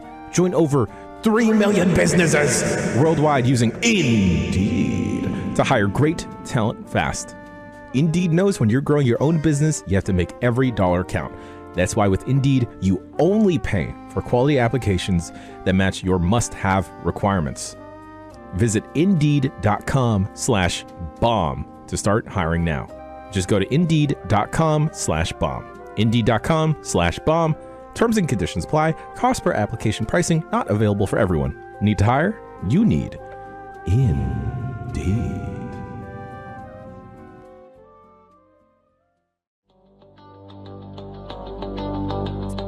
This show is sponsored by BetterHelp. When you wake up on the right side of the bed, the sun is shining, the coffee is great, you feel like you can do anything. But sometimes you don't feel too great. Life stress or work stress has got you down, and that's where therapy can come in and help you feel as great as a cup of coffee that you just poured for yourself. Y'all, it's 2023. There should be no shame in seeking therapy if you need it. I know it has helped me contextualize some issues I've had, and I felt much, much better on the other side. It's also great just to dump all these feelings that you've been holding on to, and you should be taking those emotional dumps, y'all. If you've been thinking about dipping your toes into therapy, BetterHelp is a great place to start, and you can do it all online. If you want to live a more empowered life, therapy can get you there. Visit betterhelp.com/bombcast today to get 10% off your first month. That's BetterHelp, HELP.com/bombcast.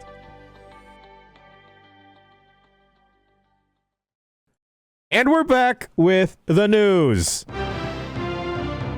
That's the news. That's the news music.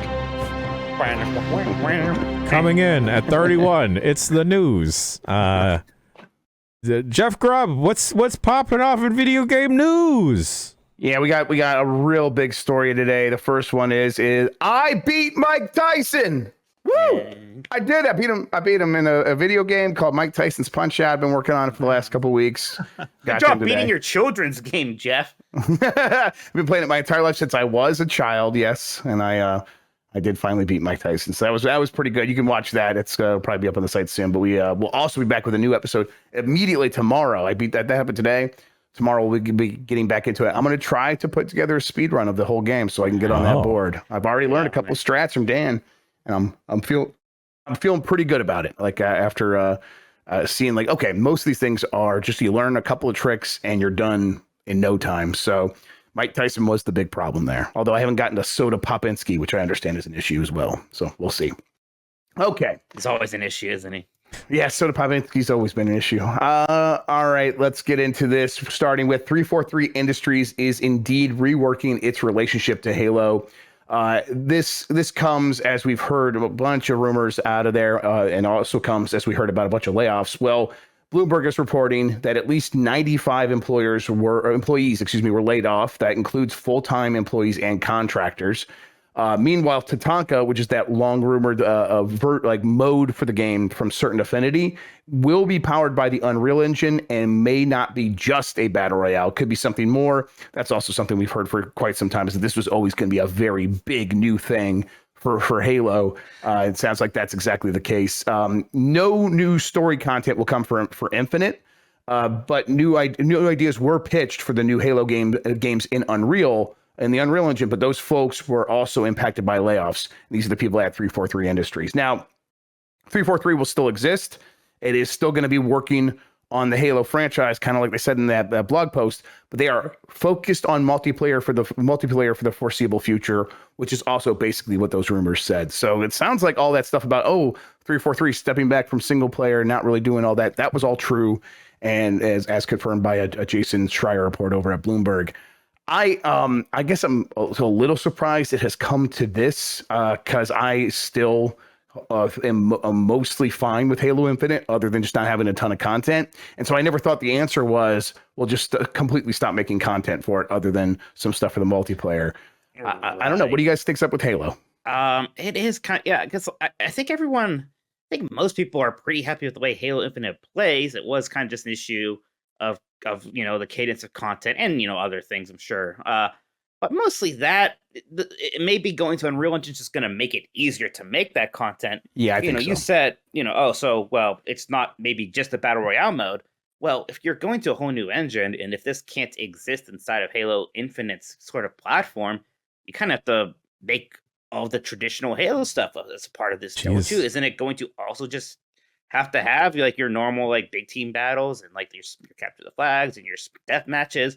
It's almost like we're gonna get like the new actual Halo game that's supposed to be the thing for the next 10 years, right?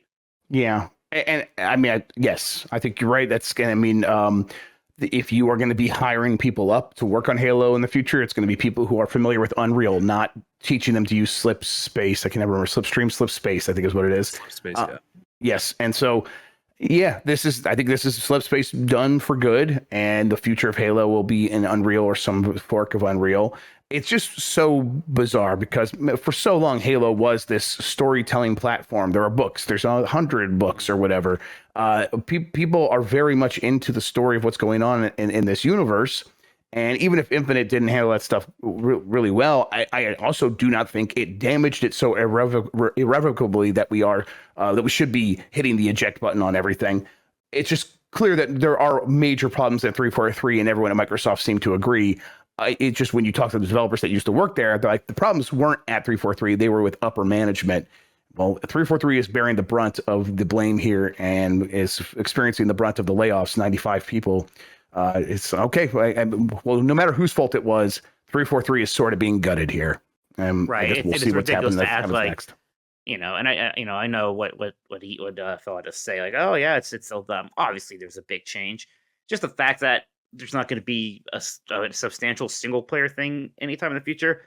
That's disappointing. Halo Infinite's single player campaign was good. It feels like history is getting rewritten about that in some weird ways. That was a really fun campaign. Story wise, maybe a little sloppy. I feel like that's more often or not the case with a lot of Halo games, at least recently. And maybe that's part of the problem. I think 4 and 5 didn't exactly have great stories. Even back in Halo 2, though, people were complaining about at least the weird way that the cliffhanger happened, right? But man, like that was such a good start, at least, or it already was good, a good way of doing an open world Halo game. The idea that we may just not get that again anytime soon, or maybe even anytime late, that's disappointing. Yep. So we'll see what happens next here. But in the meantime, it's like, I guess, a countdown till getting to Tatanka. It feels like the next chance for Halo to once again begin proving itself. And then we'll probably start this process all over again. You probably see this too, Jeff, because I say things. I even sing a little in chat where I'm like, oh man, I kind of liked Halo Infinite.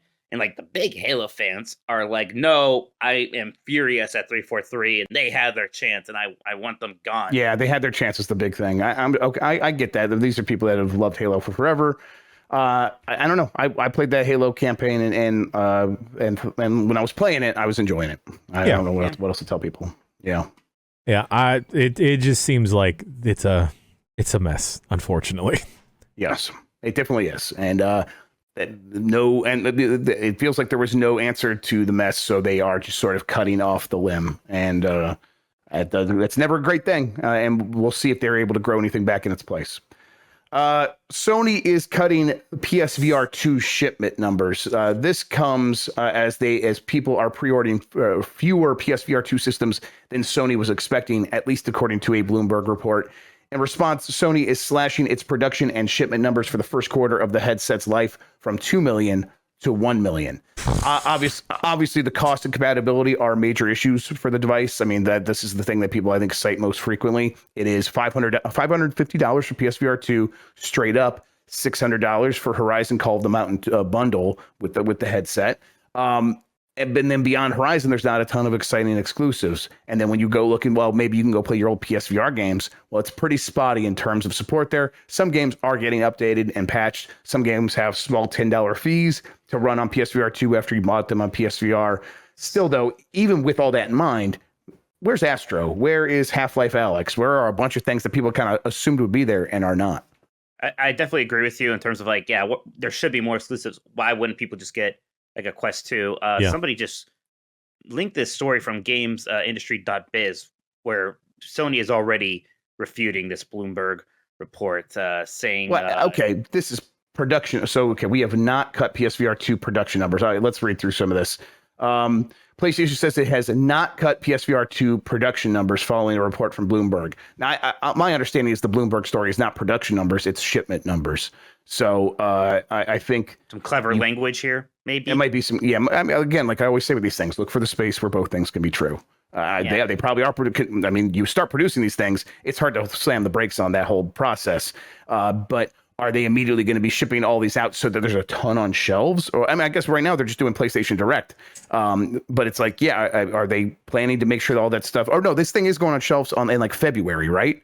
I think it's because it's So I think it's PlayStation Direct, but then it does go to retailers later in the month. So it's like, are they going to have a bunch just sitting on the shelf? I don't think they want that. Retailers definitely don't want that. So they probably are cutting shipment numbers while maintaining the production levels that they were already at. And maybe they just slow down production later if they feel like they can.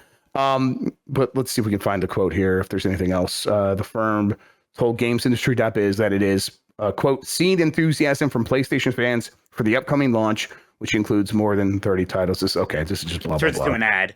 Yes, exactly. An ad. Like, hey, they writing slander on us. Make it an ad. Yeah, exactly. I mean, I like always look for the space where both things can be true. We'll see. But I mean, let's throw all that stuff out. Let's take our temperature. I don't think people are that excited about PSVR 2. No. I mean, shit. I've been following. I covered VR for a very long time at GameSpot, so I've seen it kind of evolve as a medium, and there's been cool advancements throughout the VR short time we've had VR gaming. Nothing quite like Valve Index and Half-Life Alyx. That is the marquee thing that happened in gaming VR. And like, I like the Quest. I think the Quest 2 is out now, but when I first had the Quest, I was like, oh, this is the future of VR, you know, inside out tracking, light controllers. I can do everything like in house. And if I wanted to hook up to a PC, that's cool too. I can do that. And PSVR was cool because it kind of lowered the barrier of entry. It's like, oh, if you got a PS4, you get this headset, play a bunch of VR games. PSVR 2 isn't even doing that though. Like, they're not even, you know, with the spotty shit with backwards compatibility. That's like, I don't know. I feel like that's the bare minimum that you would do for this device, is at least make backwards compatibility like much easier, where you don't have to like ask these questions, whatever. But there's. I mean, we'll see how Horizon Call of the Mountain is, but like the killer app of this thing to, you know, people wanted Valve Indexes to play Half-Life Alyx, but even then you could play it on whatever headset. You play it on Vive, you could play it on Rift if you had that too. And well, I mean, I think you're nailing it right there. Is at this point you still have to treat VR purchases as investments, like, because you're not going to get it day one and just have all the fun day one. You have to imagine a future down the line where this investment pays off in the future because more stuff is coming out for it. And I think even though $550, $600 is more affordable than, say, a Valve Index or whatever the big thing from HTC is, which are $1,000, $1,100. There's some other ones that are even more expensive. Those ones still feel like pretty safe investments, because you know that PC is going to have support from all kinds of wild stuff all over the place, and it just feels like you're going to have more options down the line. In the Sony ecosystem, you are relying on Sony having a big investment, and based on what we've seen so far, no Astro, no sort of obvious move to get Half-Life Alyx, it doesn't seem like they are investing as much in this round of VR as they did in the last round of VR, where they had a ton of games that they just straight up paid for to get on PSVR. Well, I mean, yeah, I don't blame people for being like a little bit standoffish with this. It really is as simple for me as, you know what, if there was an Astro game launching with this, I would get it.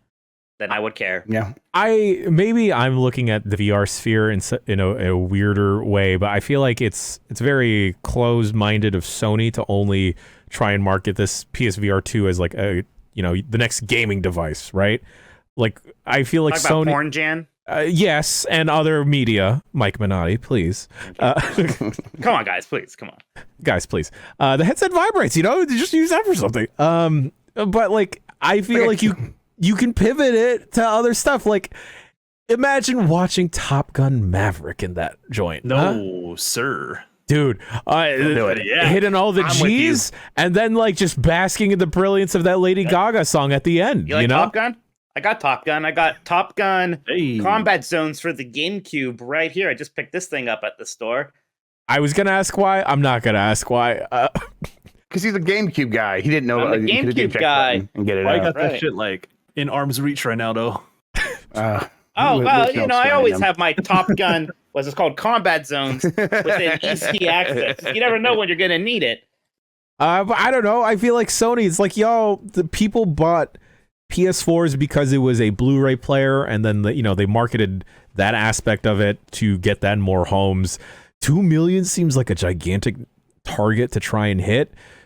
I mean, pushing that back down to like what, 1 mil? Is that what was in the store? That's the report that then Sony refutes, kind of, maybe. Either way, it's like, you can, I don't know, release other experiences, other social hubs. I'm surprised that they don't have like a VR chat thing on top of bring back PlayStation Home.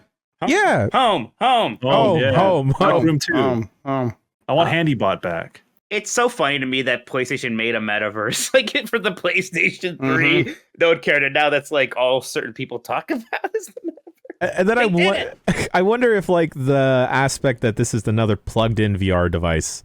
Like, pushing space aside, you can play VR games sitting down and whatnot, just swiveling around in your chair. But, like, it's a wired device. That stuff is going to yank a PS5 down from a shelf somewhere. Also, the idea of it vibrating on my skull actually does upset me a little bit. I feel like it's going to give me CTE. I don't know if I need that. You have a thick skull, Jeff. You'll be fine. I'm definitely a bonehead, but still I worry a little bit. Like Homer Simpson in that one episode. Yeah, if I'm laying in my bed, I don't want to have like my PS5 somewhere near me, like just want that unplugged experience. Oh God, I just realized what I said. Okay, keep going. Mm-hmm. Yep. Yeah. I think a lot of people who did get a PlayStation 1 VR, even like, maybe they don't quite understand how this works. I know it's supposed to be less cables, but man, that thing was a mess to set up. And as soon as you unplug that thing one time, you have to be really psyched up to plug it all back in again, man. Oh God, yeah, that was the thing. I mean, I have a PSVR. I have 2 games I want to go back and play. There's one where like the controller is like this puzzle box, and like they represent the DualSense, and I can't remember what it's called, but they represent the DualSense or the DualShock, excuse me, in VR, and you can press the buttons, and then like things will pop out of the controller, even though it's not happening in real life. It's all happening in the VR. Yeah. It's like, oh, that's a really cool idea. I want to play that. I never had the heart to set my PSVR back up to actually try that and play it. I'm sorry, Greg, keep going. I was gonna say one cable, plugging it right in, maybe that's enough, but still wireless is the wireless. Key. I mean, if people want VR, they would go out and get. There are VR stuff to go out and get. I think the people getting the PS5, I think it's just a different audience than the people that might still care about VR. Yeah, there's Quest 2s are just that seems to be such an attractive option and cheaper, right? I know the price went up, and the price and apparently the sales dipped on it pretty hard when they raised the price too. So it's like, man. People maybe just don't want to pay for more than $350, $400 for a VR headset, period, no matter what. I was going to say that whenever we did like a Verodio using the PSVR 1 helmet, it was such a nightmare to trace down the line of like, okay, is it the breakout box that's wrong, or is it the cable that's plugged into the actual machine? Oh, it's the Move controllers? How the fuck do we charge these Move controllers? Oh, yeah, they hold their charge for about a good 30 minutes, and that's about it. Man, it's been in there since like 1989 because they like just got so out of a warehouse. That it was Move controllers. Yeah, the fucking PlayStation camera. Y'all got that shit. That was the whole thing, right? The whole PSVR was just a fugazi to sell the leftover Move controllers they had in a warehouse. Yes. It was all just a stunt to do that. Incredible. Man, trying to capture footage off PSVR games. Damn, couldn't be me. Gross. All right, we got some more Sony news. Excuse me. Sony knows.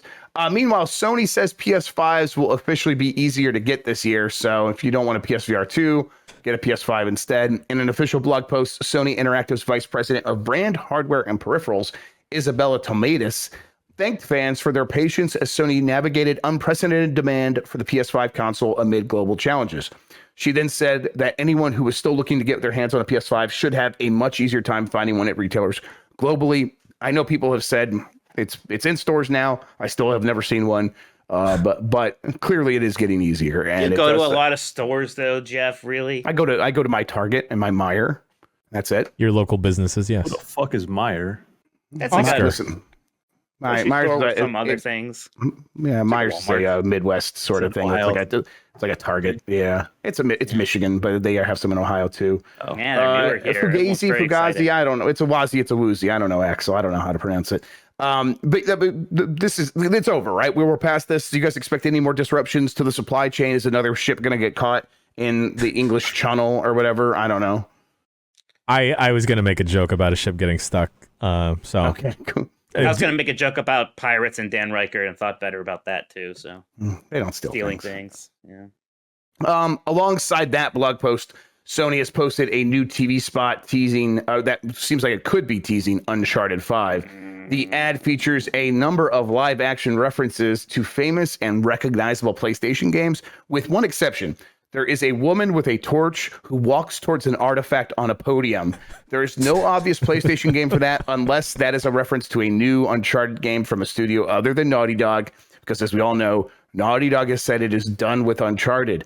But other teams at PlayStation have already attempted to take over the franchise, and Uncharted 4 left open the opportunity for the series to continue with a next-generation Drake. Mike, I know you're a big Uncharted fan. What do you think? It certainly looks that way, right? I've seen some people wonder if it could be Tomb Raider. I'm just not getting Tomb Raider vibes from it. But yeah, that's over at Amazon now. Like that's it's over Amazon. First party PlayStation stuff in that commercial. No, those Final Fantasy 16 is in that commercial. Yeah, but they paid exactly. Right. I think that proves the point.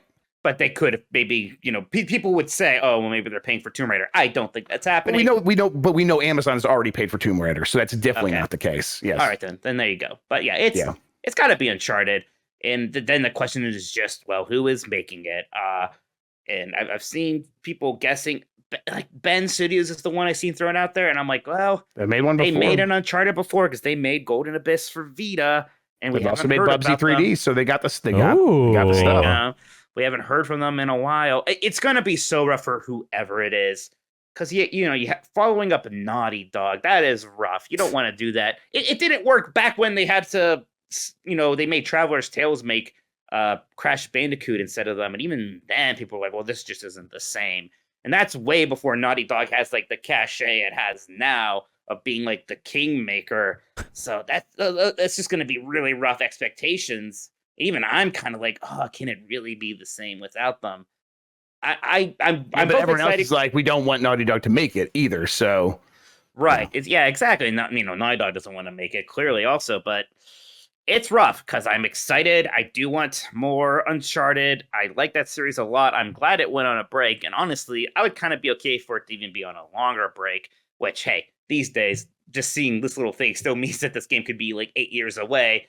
So it might still be a break, but it's gonna be a rough sell, I think, and there's gonna be a lot to live up to. Like those, it's weird that part of the DNA for Uncharted is to look very expensive and fancy, but that is part of it. That's my whole MO, right? But how do you can you just give it to any studio and have that work out? I don't know. Yeah, I feel like that's an uphill battle to try and fight for a different studio to take on. But I feel like Sony feels like the money could be there. Who knows? It could be a completely different game. I went back and watched that little part of the trailer. And for some reason, I was thinking, this is an isekai. It's going to be an isekai. God, no. Well, if it is like what we think it is, it would have to technically be a near future game, right? I don't want to dump any Uncharted spoilers, people. They could mess around with the timeline, though, right? They could this is Nathan Drake's mom. It could be like what in Family Matters, where one season, like the one little girl was just more grown up because it was boring to have a baby on the set. Yeah, exactly. Some sitcoms did that all the time. Might have been Growing Pains that did that, actually. That's right. Babies are boring. Babies are us. They just sit there. They're just blobs. Expensive blobs. All right. Let's get on to the E3 news. Xbox, Nintendo, and Sony are skipping E3. IGN confirmed what we've been reporting on Game Us Morning since the Xbox Developer Direct. First-party platform yourself holders on the back more, will Jeff. not participate directly in E3. Hey, if no one else is going to do it, I'm going to do it, Mike. If you remember E3 2019, the last in-person showcase, you'll know that Nintendo and Xbox did participate in that. Well, Xbox wasn't on the show floor. This one drives me crazy because everyone gets this wrong. While Xbox wasn't on the show floor, it still worked with E3 so that people could get into the Xbox exhibit at the Microsoft Theater across the street using your E3 show badge. That's how it worked because Xbox was still a part of E3. Seems like that is no longer the case. The big problem seems to be that ReedPop is lagging on organizational elements. This is I've heard a little bit here. They're lagging. They're behind. I've also heard, I haven't heard this, but I personally think that having to choose between Jeff Keighley and E3 puts these companies in a weird position where they don't want to choose that because they're like, we might need to actually be at maybe we won't be at Summer Game Fest, but if we go with E3, then maybe we won't be able to get into the December showcase with Keighley Game Awards. Yes, thank you. Dang. I don't know. I have no idea. I have no idea that's happened. But does that sound like something that these companies could be worried about? Yeah, absolutely. Like I mean, I would like with the ESA's track history. Like I would, if I was a developer or publisher, I'd be like, yo, I trust Keighley more than I do the ESA at that point. And plus, you get in on opening night live and like the Game Awards. You said Keighley has things lined up throughout the year that you can bank on. So it would just make sense to want to fuck with Keighley. You put your eggs in that basket and not the ESA. Also, Keighley hasn't leaked a bunch of people's personal info on accident. That's right. That's kind of what I'm getting at, but I don't want to bring up old shit. I'll put it out there. I mean, like, ESA, do they have anything to do with like running this year's E3, or is it all ReedPop? No, it's ReedPop. It's all ReedPop. They own E3 still, I guess. But I mean, yes, right? I mean, Microsoft, Sony, and PlayStation are a part of the ESA, right? Still, sounds like they're not going to be a part of E3. So we do know that Xbox will have a summer showcase. They said that at the Xbox Developer Direct. That will be in and I think they said it'll be in Los Angeles. We just don't know the timing. It probably will be the same time as E3, though. So effectively, it could feel very similar to what's happened in the past. It's just they are not going to have any official connection to E3. Nintendo, meanwhile, hasn't said anything. We don't know. They did not have a summertime June Nintendo Direct last year. So I think, if you had to like try to guess, are they going to do that again this year? Well, they might skip that again this year. We really don't know. Skip it all. Just host your event at the theme park. You're going to be in Los Angeles. That's a good idea. Just go to Nintendo World and Universal Studios. We'll all line up. They got rid of Shrek. We'll hit up Nintendo World after we watch the Waterworld show, and then we'll have a good time. The movie will still be in theaters, and it'll be like dominating the world, right? There you go. The only thing that ever beat Avatar. Somebody on Twitter was like, "Why is there a Waterworld show at Universal?" And I was like, because it's amazing." Yeah. Why? It's so good. It's still pretty good though. Like I hadn't seen it. I think I saw it maybe 2 years ago. And I hadn't seen it since I was like 8. It's still amazing. I'm like, wow, this is theater. No wonder Alex Boniello loves it. Last time I went before the show started, some weird guy with a bucket of water, I think he worked there, came up and washed my armpits. What the fuck? Great. Yeah. It was like pre-show entertainment. It was so good. All right. Did you tip him? Oh, shit, I didn't tip him. Oh, he probably thought it was every so chance rude. you get. Xbox is raising its console prices in Japan. Both the Xbox Series X and S in Japan are going up by around With 5,000 yen each, that's about $50. I think I can always try to do the math. It's about $50. At least that's the old math. I know the yen and the dollar are all out of whack these days. Microsoft said this price revision affects our customers and was a difficult decision to make. But going forward, we will continue to provide the ultimate Xbox experience that our customers expect. And I'll tell you, in Japan, they aren't expecting a whole lot because you're Xbox in Japan. While this price increase hasn't spread to every territory like the premium on the PS5, you might have noticed that you cannot get the $500 Xbox Series X very easily in the United States anymore. You guys, have you guys paid attention to this at all? You can get the $560 bundle that includes Forza Horizon, which is exactly the same thing, basically, as how it works with the PS5, where if you want to get a PS5 in the United States, you got to spend the extra money on that $550 bundle that includes Horizon, I think. So they are also looking for ways to make sure that they're getting a little bit more money for every system that they're selling. They haven't raised the price everywhere, though. Japan obviously is one where the yen is very diminished in terms of its value, so it's not too surprising that they're raising the price there. But this is going to happen, I think, probably everywhere eventually, right?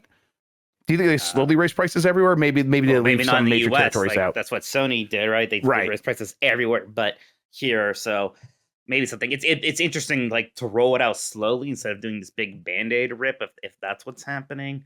I wonder. I don't know. I mean, it feels strategic because like Japan is just a very it's an outlier in terms of the value of its currency currently, so that makes some sense. I don't. Yeah, go ahead. May I ask a question for the smarter people in the room here, smarter than me? I'm listening. Is it? I don't know business at all, right? I think I got a C+ in my business class I took in college. Business and ethics.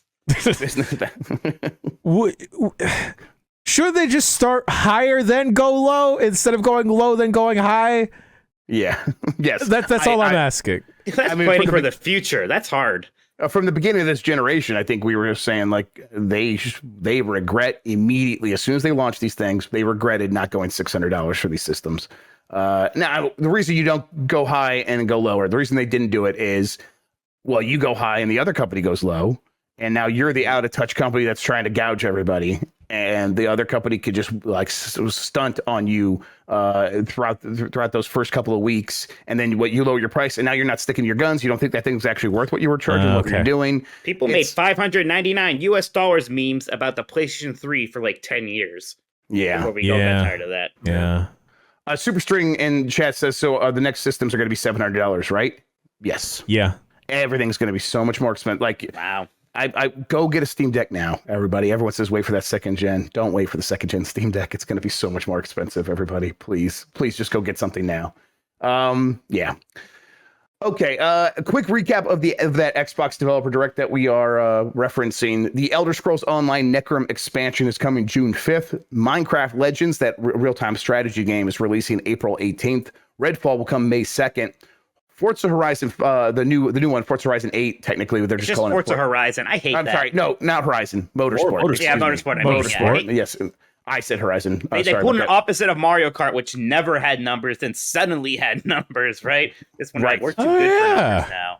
So Forza Motorsport, too good for numbers. It did not get a date. They did just say 2023. That is different than what they've said previously, which was within 12 months of last E3.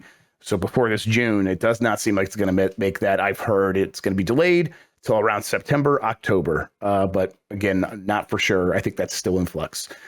Then meanwhile, Hi-Fi Rush, Shadow dropped and won everybody over. We talked about it, and we really do like that game that much. But that showcase was pretty good, right?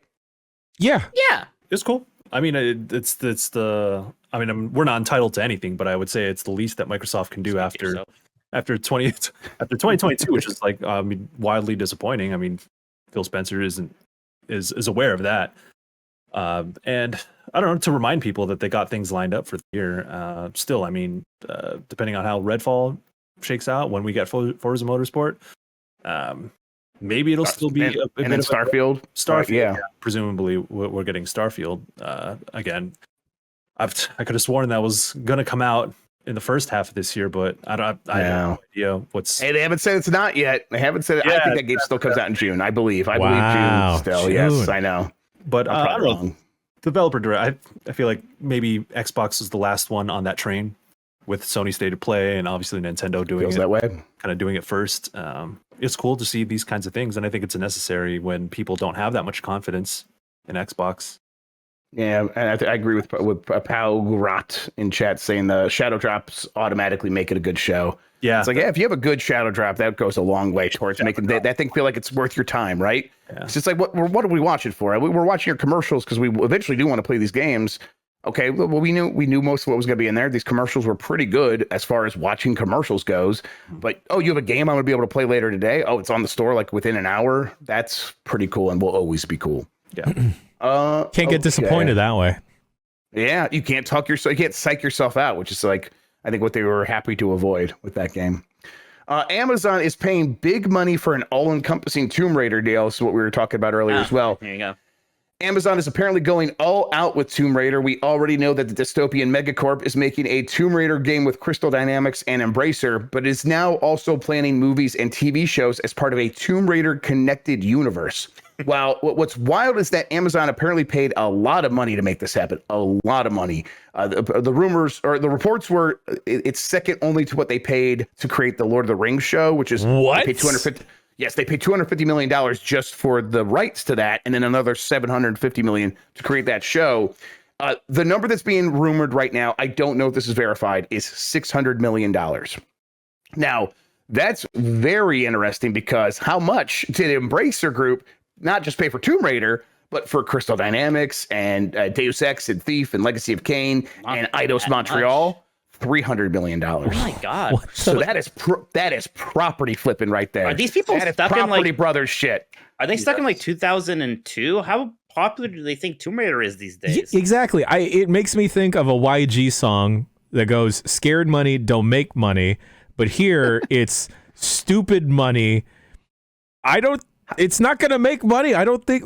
Where's the appetite? That's all. That's like the basics right there. That's true. I'm sorry. I think the song came out after I took the class. Okay, see, and then I would have just put "Scared money don't make no money" on every single answer. Yeah, I mean that's the truth. I like Tomb Raider. It's a series that could very easily be good again. Why not wait till you made it good again though, and then start planning your dark universe? Whatever. I think it's too late. That's too late, oh, right? The Dooku? You want. You want to have the synergy, right? You want to have the synergy of the game is right there when the show gets popular, and the movie's right there to now we have the remaster of the game or whatever, and then now the second season of the show, and now here's the sequel, and now and we're gonna release these as a bundle so that both these games are available, and so when everyone comes to discover the third season of the show, it's like they're thinking that far down the line. And if you are able to talk yourself into that, that probably is in your head worth this amount of money because it's going to pay for itself over and over again. I don't know if I believe that because I'm with you. I don't know if Tomb Raider has that cultural cachet anymore. And I just struggle to see how it can reclaim it because those last three games, two of them were pretty good. That third one came along, was kind of forgettable. And boy, did people forget it just instantaneously. There was a movie. Do not remember that. There was a movie and it bombed. 2018. No, yeah. Jeff, I will give you $20 the next time I see you if anyone here can name another character in the Tomb Raider franchise aside from Lara Croft. Fuck. Her dad, Mr. Croft. What's the butler's name? No, you don't know the butler. You don't know his name. Yeah. What's his face? Our Polynesian brother. Oh, that guy. Yeah. He was in it a bunch. He has a name. I don't know what it is. I don't know. He's very nice and supportive. Was that the big black guy? Is that who I'm thinking of? Is that actually a Polynesian guy, or is that no? They had an oos. They had an oos. Okay, they had an oos. So separate. So man, now listen, I'm lost. I don't know. Yeah, look, he even said it. He said a name for him too. And now you don't get it because he said an oopsie. Well, I mean, listen. No, I think I'm just. I don't remember these characters. I was actually legitimately asking. Somebody's like, is the butler named Jeeves? And I want to be like, he probably was named Jeeves. It probably was in 1997. Jonah Maivia. Oh, Jonah Maivia. Or no, I'm sorry. I'm thinking of Rock. I'm thinking of The Rock's original stage name. Sorry. Jonah Maivia. I feel like I owe Mike $20 now. Oh man. All right. Oh wait, what's this? But this is so the TV series is supposed to have Phoebe Waller-Bridge tied to it, right? No way. Jedi Really? Survivor Okay. delayed. Oh, to Jedi April. Survivor Okay. delayed. Oh, All right. I thought they were Breaking gonna delay it news! to, like, next year. Yeah, Shit. breaking news. This comes from our friend Wario64 and then the EA Star Wars account. For the last 3 years, the Jedi team here at Respawn has poured its collective heart and soul into the Star Wars Jedi Survivor game, and we are proud to say the next chapter in the tale of Cal Kestis is content complete. We are now focused entirely on the final stage, bug fixes to enhance performance, stability, polish, and most importantly, the player experience. Blah, blah, blah. Star Wars Jedi Survivor will now launch globally on April 28th. Oh, it's just a month. Just a month. That's fine. Month's never enough to really do much, but hey, Yeah, just a month.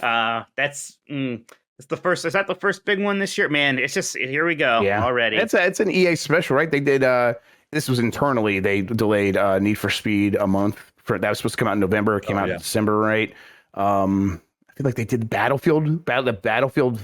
What was the most recent Battlefield? 2042. The one people didn't like. Yeah, that one did get delayed like a month, and it didn't. Got to do a month delay. Yeah, did it help? Matter. Yeah, I think this game's still going to be fine, but no. I should check my text. See if someone. There's a little bit more. 45 minutes ago. There you go. It was right there. I could have just checked that. We could have broke that story. Okay, that's okay. Yep, oh well. A little bit more EA news. They've canceled the mobile versions of Apex Legends and Battlefield. Apex Legends was released. Battlefield, I think, was technically in a beta. They also shut down the Industrial Toys studio, which was, I think, working on at least one of those. So that's, man, I remember, Jeff, we used to talk about, you have to have that mobile version. You have to have that mobile version because Fortnite was such a big hit on mobile. For some reason, that just didn't work out. You had to be everywhere, right? You had to be on mobile. You had to be on Switch. And my understanding is Switch Apex Legends doesn't make any money. Really. Yeah, so, I tried it. It's not great. It probably doesn't help that the game it's kind of junky. I bet an optimal way to be playing Apex Legends out there. I bet Fortnite does fine. Yeah. So I wonder how their financials work, because this is some bad news to go along with all that. Yeah, that's something we'll talk about it on Game Us Mornings tomorrow, the financials. But I assume because they are announcing stuff like closing down studios and taking games off mobile, probably that this is trying to get out ahead of a lot of that stuff and saying, hey, we are making cuts where we can. So we'll see. I'll wait another month for Jedi Survivor, though. Okay, moving on. Far Cry 7 and multiplayer Far Cry are reportedly both in the works. This was a report from Insider Gaming, Tom Henderson. Basically, Ubisoft sticking with Far Cry, but the formula this time is we were going to make this one big product, Far Cry 7, and then a big multiplayer mode inside Far Cry 7. They are now splitting these things up into two separate products, and Far Cry, the multiplayer version at the very least, is going to be set in Alaska and give players a chance to just play with their friends. And then there's going to be this single player game off to the side. I think that's fine. I'm okay with that. Part of me is I think I'm ready to actually go back to Far Cry. I don't know. Gross. I know. You don't actually mean that, Grub. You don't mean that. No, you don't. I don't. I know as soon as I get up there and I get the map barf, I'll be like, oh, never mind. This is why I can't do this anymore. I hope they do something interesting and have you fighting against a charismatic but brutal leader guy. I don't know if they could pull that off. That's serious. That's serious. I don't know if they have pulled it off. People like Voss. Well, then doesn't Voss die halfway through Far Cry 3? I mean, I don't know about you, but I think Voss is overrated. Oh, super overrated. Yeah, he had those I'm 14 and I think this is deep. Yeah, definitely. He said that line about doing the same thing over and over makes you crazy, which everyone's like, whoa, that's deep, man. Serial killer's got some good points. They gotta go back to Far Cry 2. You know what I'm saying? I'm trying to fight the area. Yes, that would be ideal, but Blood Dragon was the only one I ever felt anything while playing. Hell yeah. I wanted to Primal. I liked that idea a lot, but it was boring. Yeah, I think that will be their big hill to overcome here is, can they make Far Cry 7 not boring, where Far Cry 6 was, even among fans who are ready to defend that game. I remember that game came out, and the criticism from a lot of media was, this is way too much of the same. And then people were like, well, I like the same. That's why I buy these games. And then they played it. And then a week later, everyone was like, actually, it's kind of shitty, too. It's not very much fun. Damn. It's more the same, and it's kind of worse at the same time. Well, it wasn't a journalist conspiracy theory, like how we all banded together to take it to Forspoken, apparently. The Cabal sets the stories. Listen, we are still having the meetings. Don't worry. But in addition to that, the game was also bad. So I don't know. No, Ubisoft's doing great. How could it be bad? It came out, and then Ubisoft's been nothing but on the up since then. Worked out really well for them. Oh man, I forgot that Far Cry was a Ubisoft joint. Ugh. Oh, that is the most Ubisoft joint. It's like it is. It's almost like the game that was a game. Yeah, it's like almost the game that like I think put them on the path that they've been on. Because like Far Cry 3 came out and it was like a big success. Fucked up their whole shit because and they're like, oh, everything needs to be towers and open world. Fucked up open world games in general for a while. Assassin's Creed was kind of already on that path. Well, definitely, but I think once they replicated it in another game, that's when they're like, every game's going to be this. They're like, oh, this stuff worked in Far Cry. Like they would try a bunch of different stuff, but it's like, well, we could just apply this thing. Everyone gets this. Everyone knows. Everyone has the same complaints about this stuff. But yeah, when they pulled it off in Black Flag, that was like, yo, it's a done deal. This is Assassin's Creed for the rest of the time, and you can trace all that back to Far Cry 3, which was, I mean, Far Cry 3 is fine, but it's been 10, 11 years at this point, and it doesn't feel like that formula has changed in any meaningful way, at least. And now we're going to be looking at them trying to make 2 Far Cry games work at the same time, 7 and the multiplayer mode. I will say that I still like that. It's what I want them to do with Splinter Cell, where you do the Splinter Cell remake and then have Mercs versus Spies stand on its own. Hell yeah, let's go. That would be great. But we'll see. They haven't said anything about Spies versus Mercs. MLB The Show 23 has been announced. It's coming in March 28th for PS4, 5, Switch, Xbox One, X and Series X and Series S. As with the last two versions, it will be on Game Pass on day one. So, hooray! Mike, you like the show, right? I do, but I'm kind of glad it's on Game Pass because it's these sports games. It's how much can it change each year? Like I really liked MLB The Show 09 on the PlayStation 3 and played that a lot.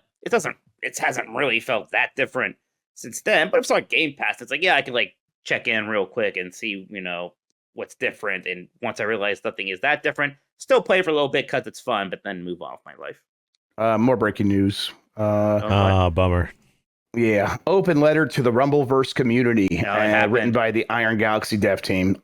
At Iron Galaxy, we believe very strongly in the value of bringing people together to share meaningful experiences in games. Every single one of us is a gamer. It's what motivates us to create. With the announcement of the sunsetting of Rumbleverse, we want to share a more personal note with the players who have joined us in Grapple City. So yeah, they are bringing the game to an end. They're confirming that, and they have posted something on their blog post that it's closing. It's unfair because name something wrong with the game. It's a great game, and I'm almost kind of mad at myself because I was playing it, and then I stopped, and it's like, man, I can't play these games forever, even if I like them. But it's like that's the goal, that these games are played forever. And how much more room do we have for these things? You have games, with freaking the Avengers license. It's like this game needs to be played forever. Doesn't work out. You have a freaking Halo game. It's got to be played forever. It doesn't work out for that. Like, what chance does a Rumbleverse have, which is good? It's well made. It even gets a lot of attention when it comes out. It's on the Epic Game Store, so it's right there with Fortnite and all this other stuff, and even that can't make it. Man. Yep. It's a game that I think really did everything. It made all the right choices. It's just then it put itself into a corner of being a skill-based battle royale, and that, I don't know, I think maybe the day had passed for that, where it's like, no, you need to be kind of a little bit silly and level the playing field in a really tight way so that everyone feels like on the first chance that they have a real strong chance of surviving and doing stuff in the match. It's like, well, no, this is the game for fighting game fans, and it's like they deserve to have a battle royale too, but apparently not. We can't. That's not economically viable. So here we are. But do they have to shut it down? Because I feel like Knockout City is another niche battle royale adjacent game, the dodgeball one, and they're rolling out season 8 soon, which is wild to think about. Is it that much of a cost that they have to shut down? It's probably an opportunity cost, right? It's because like Iron Galaxy, not exactly the biggest team in the world, so yeah, they could spend some time and money and effort keeping it going, but they would probably rather reassign those people to the next chance to make something that is big, or to take on a new contract to pay for the next year. I think that they were happy to have the opportunity to like work with Epic to have a chance to give this game its best opportunity to succeed. Now it's time to like, okay, what other opportunities are out there for Iron Galaxy to work as a contract studio, and then we'll come back, we'll lick our wounds, and try another game down the line. I hope it's not just making stuff for Fortnite or something like that. Right. Ideally, I hope so too. But I mean, I also don't know if they want to go. Do they want to go make the next Killer Instinct for Microsoft? I don't think if they wanted to do that, they had the opportunity. I think they were saying no. So we'll see. I mean, maybe they changed their minds, but I would also assume at this point Microsoft might have found someone to come work on Killer Instinct. So we'll see. Okay, yeah, and we did touch on all that EA breaking news, so let's move along here. MLB The Show 23 announced Advance Wars 1+2 Reboot Camp seems set to return. Recently, Tears of the Kingdom and Advance Wars 1+2 both got new game IDs on the Canadian eShop. That was like, oh, that's interesting. There's something there, maybe.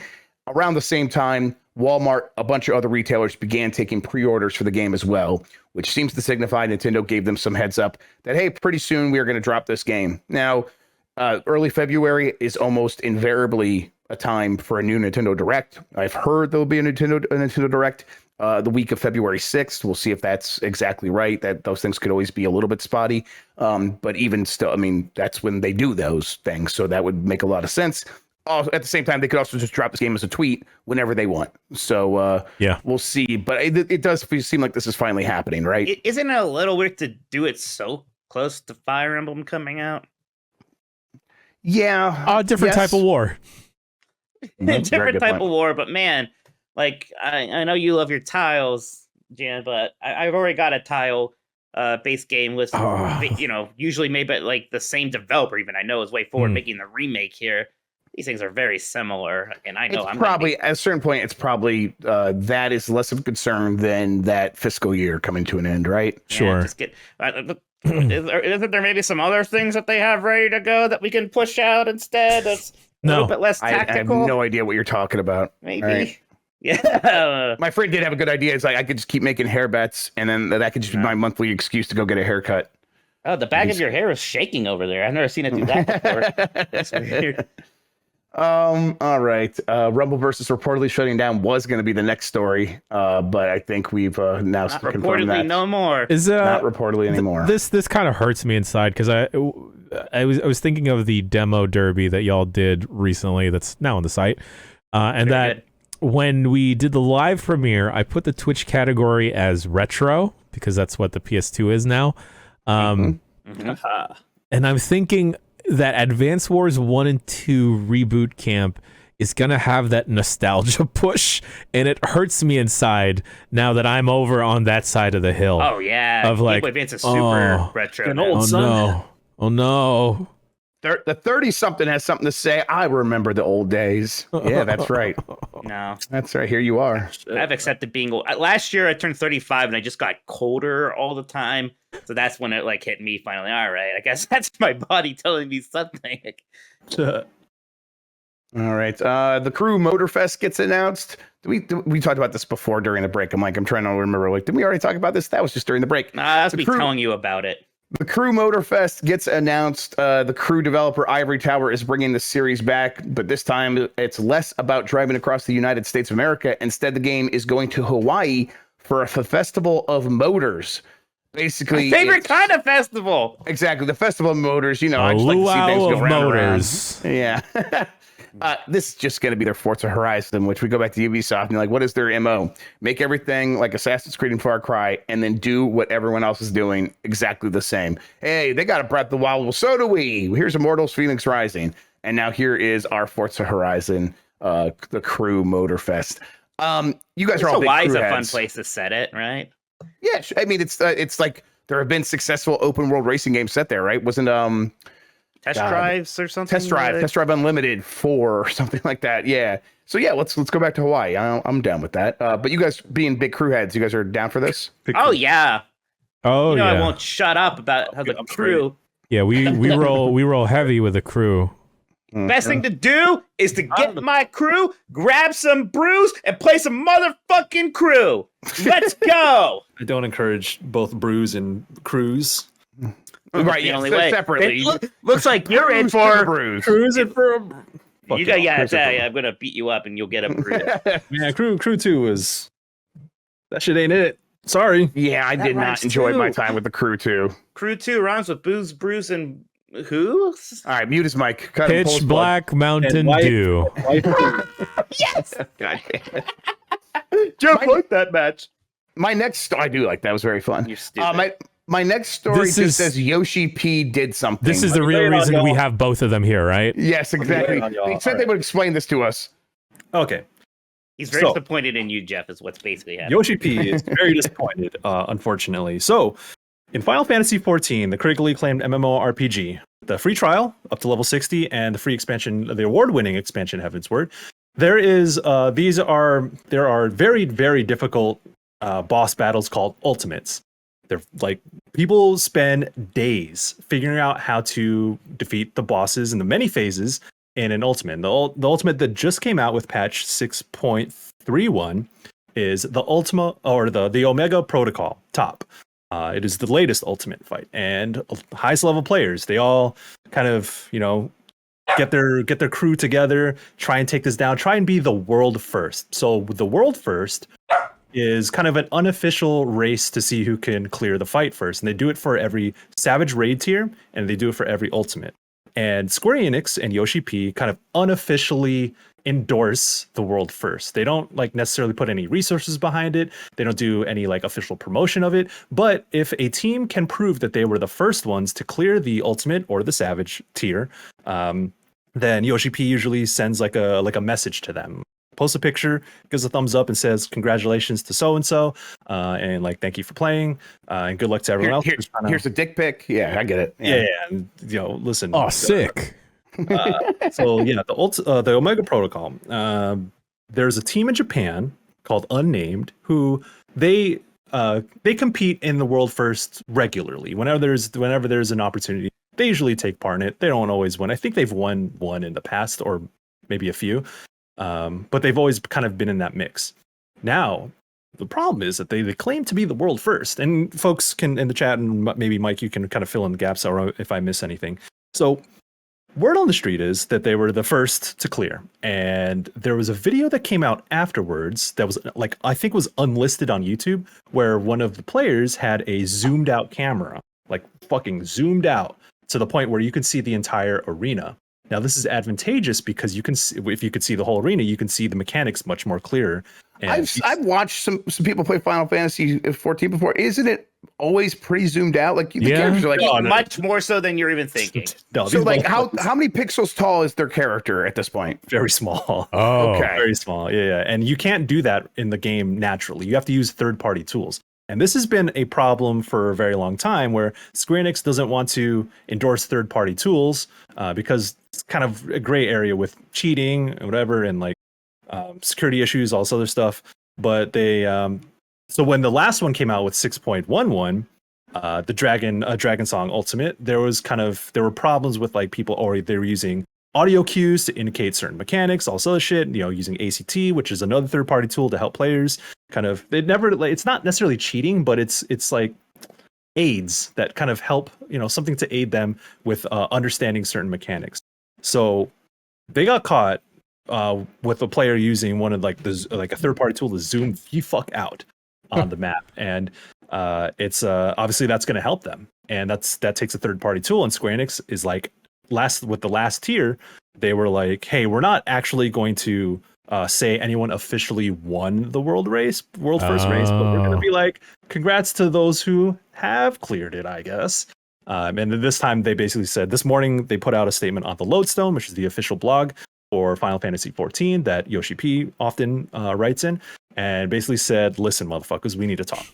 And there's a very long blog post about third-party tools regarding the use of it, and enacting penalties, and the prohibited use, reiterating a lot of things that they've said in the past, posting clear cutscenes.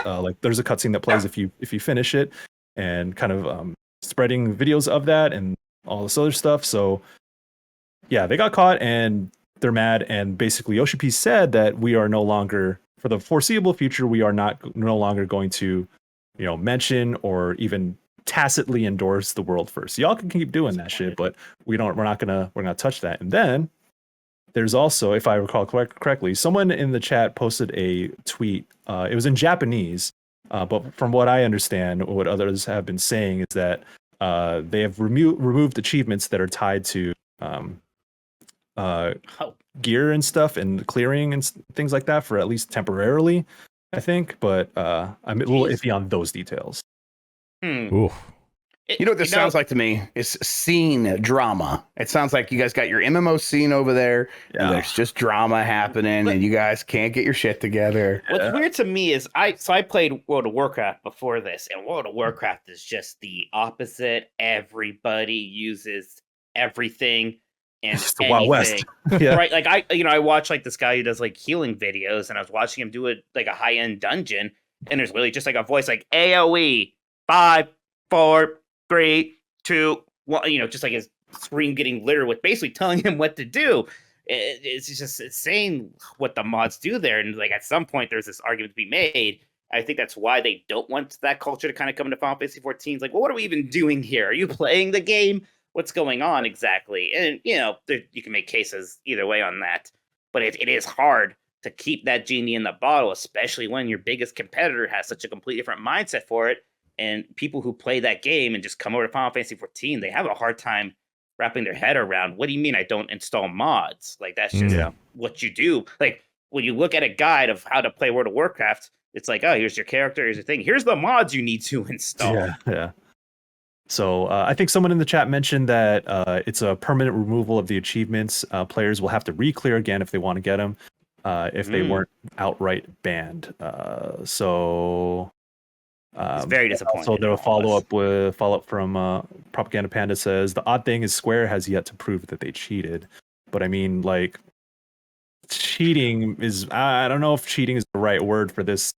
It's a violation of Square Enix's terms of service. Of service, yeah. They say, I mean, you can do things like use ACT, or I use a reshade mod. Square Enix is knocking on my door.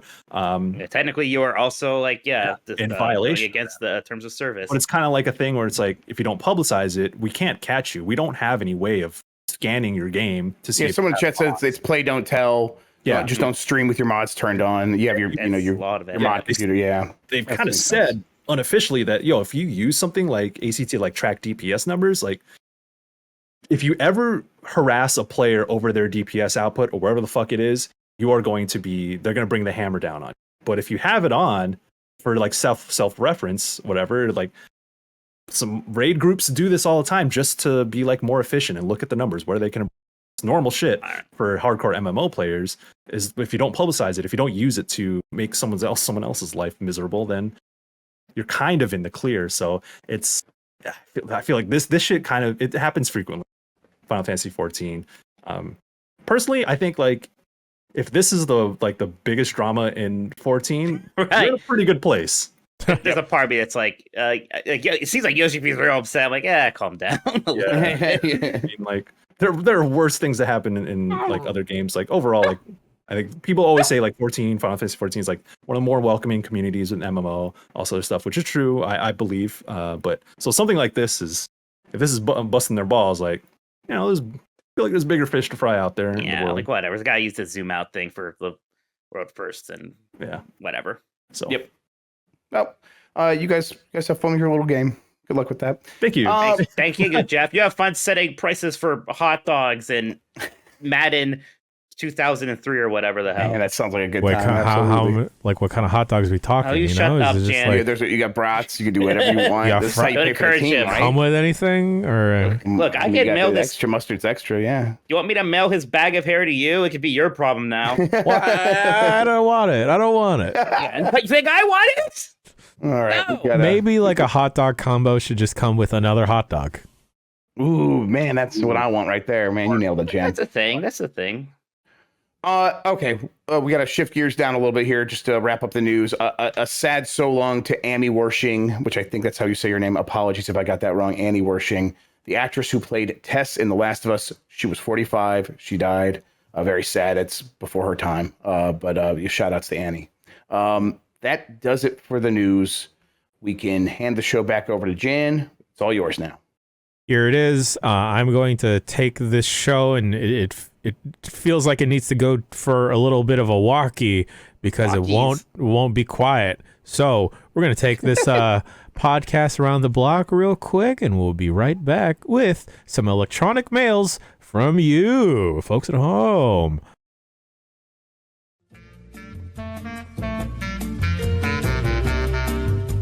Do y'all know how much subscriptions cost you? Most Americans will say like maybe $80, but it's actually closer to $200. If you don't know how much you're spending, you need Rocket Money. Rocket Money, formerly known as Truebill, is a personal finance app that finds and cancels your unwanted subscriptions, monitors your spending, and helps you lower your bills all in one place. We've all forgotten to cancel that free trial, right? Rocket Money will quickly and easily identify your subscriptions so you can decide which ones you don't want or need anymore. Just find the subscription you don't want, hit cancel, and then Rocket Money will take care of canceling it for you. No need of emailing back and forth or calling someone. Rocket Money will take care of canceling those subscriptions. Over 3 million peeps have used Rocket Money, saving the average person up to $720 a year. Thanks to Rocket Money, your boy may have found a sub or two or three that he spaced and forgot to cancel. That $5 a month adds up, especially when it's been going for a couple of years now. Stop throwing your money away. Cancel unwanted subscriptions and manage your expenses the easy way by going to rocketmoney.com/bomb. That's rocketmoney.com/bomb. rocketmoney.com/bomb. Welcome back, everybody, to the Giant Bombcast. You've made it to the third segment. That's right. We're going from what is it when you start at 1 in the Royal Rumble and you get to the last 2? Going the distance? Going the distance, string to string, rung to rung, one of those things. Anyway, here's the email music.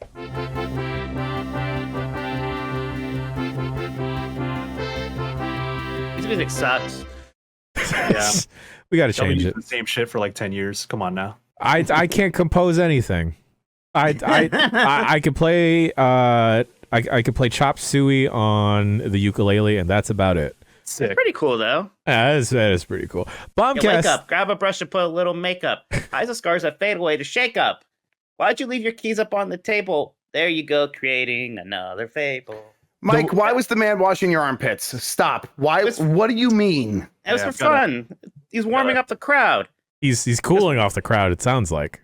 So it wasn't like, oh, you have aluminum like in your sweaty armpits, and we gotta go ahead and get rid of that. I don't think they were sweaty. It would have been weird if he touched them if they were like pitting.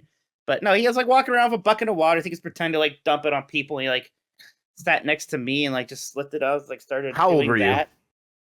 Oh, this was like 5 years ago. You think I was a child? I wanted to know. I needed to know. Don't guff me up too much. I got the bag of hair right here. All right, fair enough. So much stuff within arm's reach. What else do you got? Pull one more thing from within arm's reach. I want to see some shit. Try to see something. Yeah. There's Donald in his Kingdom Hearts 2 Tron outfit. Oh, you'll like this. Here's my Lopperette. Oh, okay, that's cute. Yeah, there you go. Yeah, so there you go. He's got an Arby's back there, right over his shoulder. You can see. Yeah, that's my Arby's that Jeff got me for my birthday last year. Oh, that's kind of cute. GameCube disc casing. Oh, here's my Jurassic Park bottle. I said one thing. All right, now I feel like I got a little cube that just says Intel inside. Yeah, you're way less interesting than me. And I got a Donkey Kong 94. That's pretty good. I got a very small Game Boy thing. Pills. Got some pills. I had my pills. I had my pills. Eaten apple. Pills are good. I should be ashamed of this. I have 2 stamp cards with 2 stamps each from a local coffee joint. That's me being irresponsible. I did ask if I could combine the stamps, and the guy laughed at me. I was like, no, I can't do that. I don't work like that. You could send your emails. Okay, all right. More show and tell. All right, I'm looking around what I can grab. Oh, the dog. It's great for audio listeners. Yeah, this is my favorite gags. Explain in detail what we're showing. Got a handy dandy severance. Mike's wearing a bag of my hair on his head. Yeah, I'm not making that up. That's just what's happening. Oh, it's falling.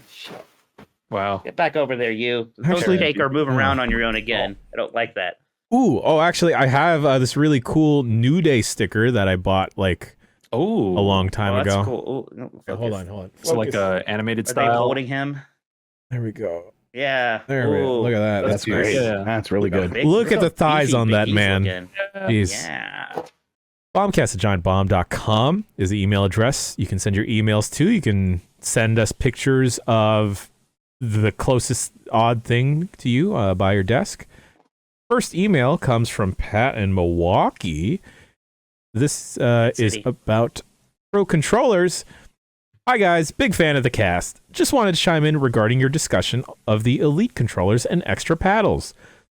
You're wondering what kind of games really utilize extra paddles. For your consideration, I submit Elden Ring, specifically, and Souls-likes in general. I've got the sprint roll bound to one bumper in the back, and the jump button bound to its counterpart. I also have some D-pads bound to other bumpers to make it easier to switch items quickly.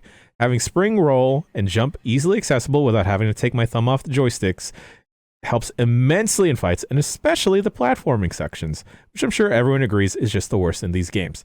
Just wanted to give my thoughts. All the best. Pat from Milwaukee. Yeah. I feel that. Yeah. Yeah, I fucked around with a lot of aftermarket controllers at GameSpot when I would cover tech, and a lot of those controllers, one of the features that you want is back paddle controllers. Scuff has done it for a long time, to varying degrees of quality, but I always liked using them in shooters because I don't have to take my right thumb off of the sticks to jump or reload. I can just do that in the back paddles. Sometimes it's just good for those kinds of things. I mean, if you play like a lot of shooters, that's what's up. But otherwise, I mean, it's it's for tryhards. I respect the tryhards, but it is for them who are willing to drop that kind of money. I guess if you're playing like FF14 on a console, like that'd be good to have paddles just queuing off other abilities and stuff, right? Steam Deck's got paddles on it. It's got two. It does. True. Yeah, that's those things are handy. I'm disappointed in myself because I did all the work of getting FF14 working on a Steam Deck, and then I think I was just off put by how arduous of a process it was and didn't turn back. I got billed for that recently, and I was like, oh, I should just play that. Oh, God, Jen. It's fine. There are people like Jordan Midler that got re-upped for the big tier of PlayStation Plus. That's right. PlayStation Plus Premium boy, Jordan Midler. We're all hurting out here.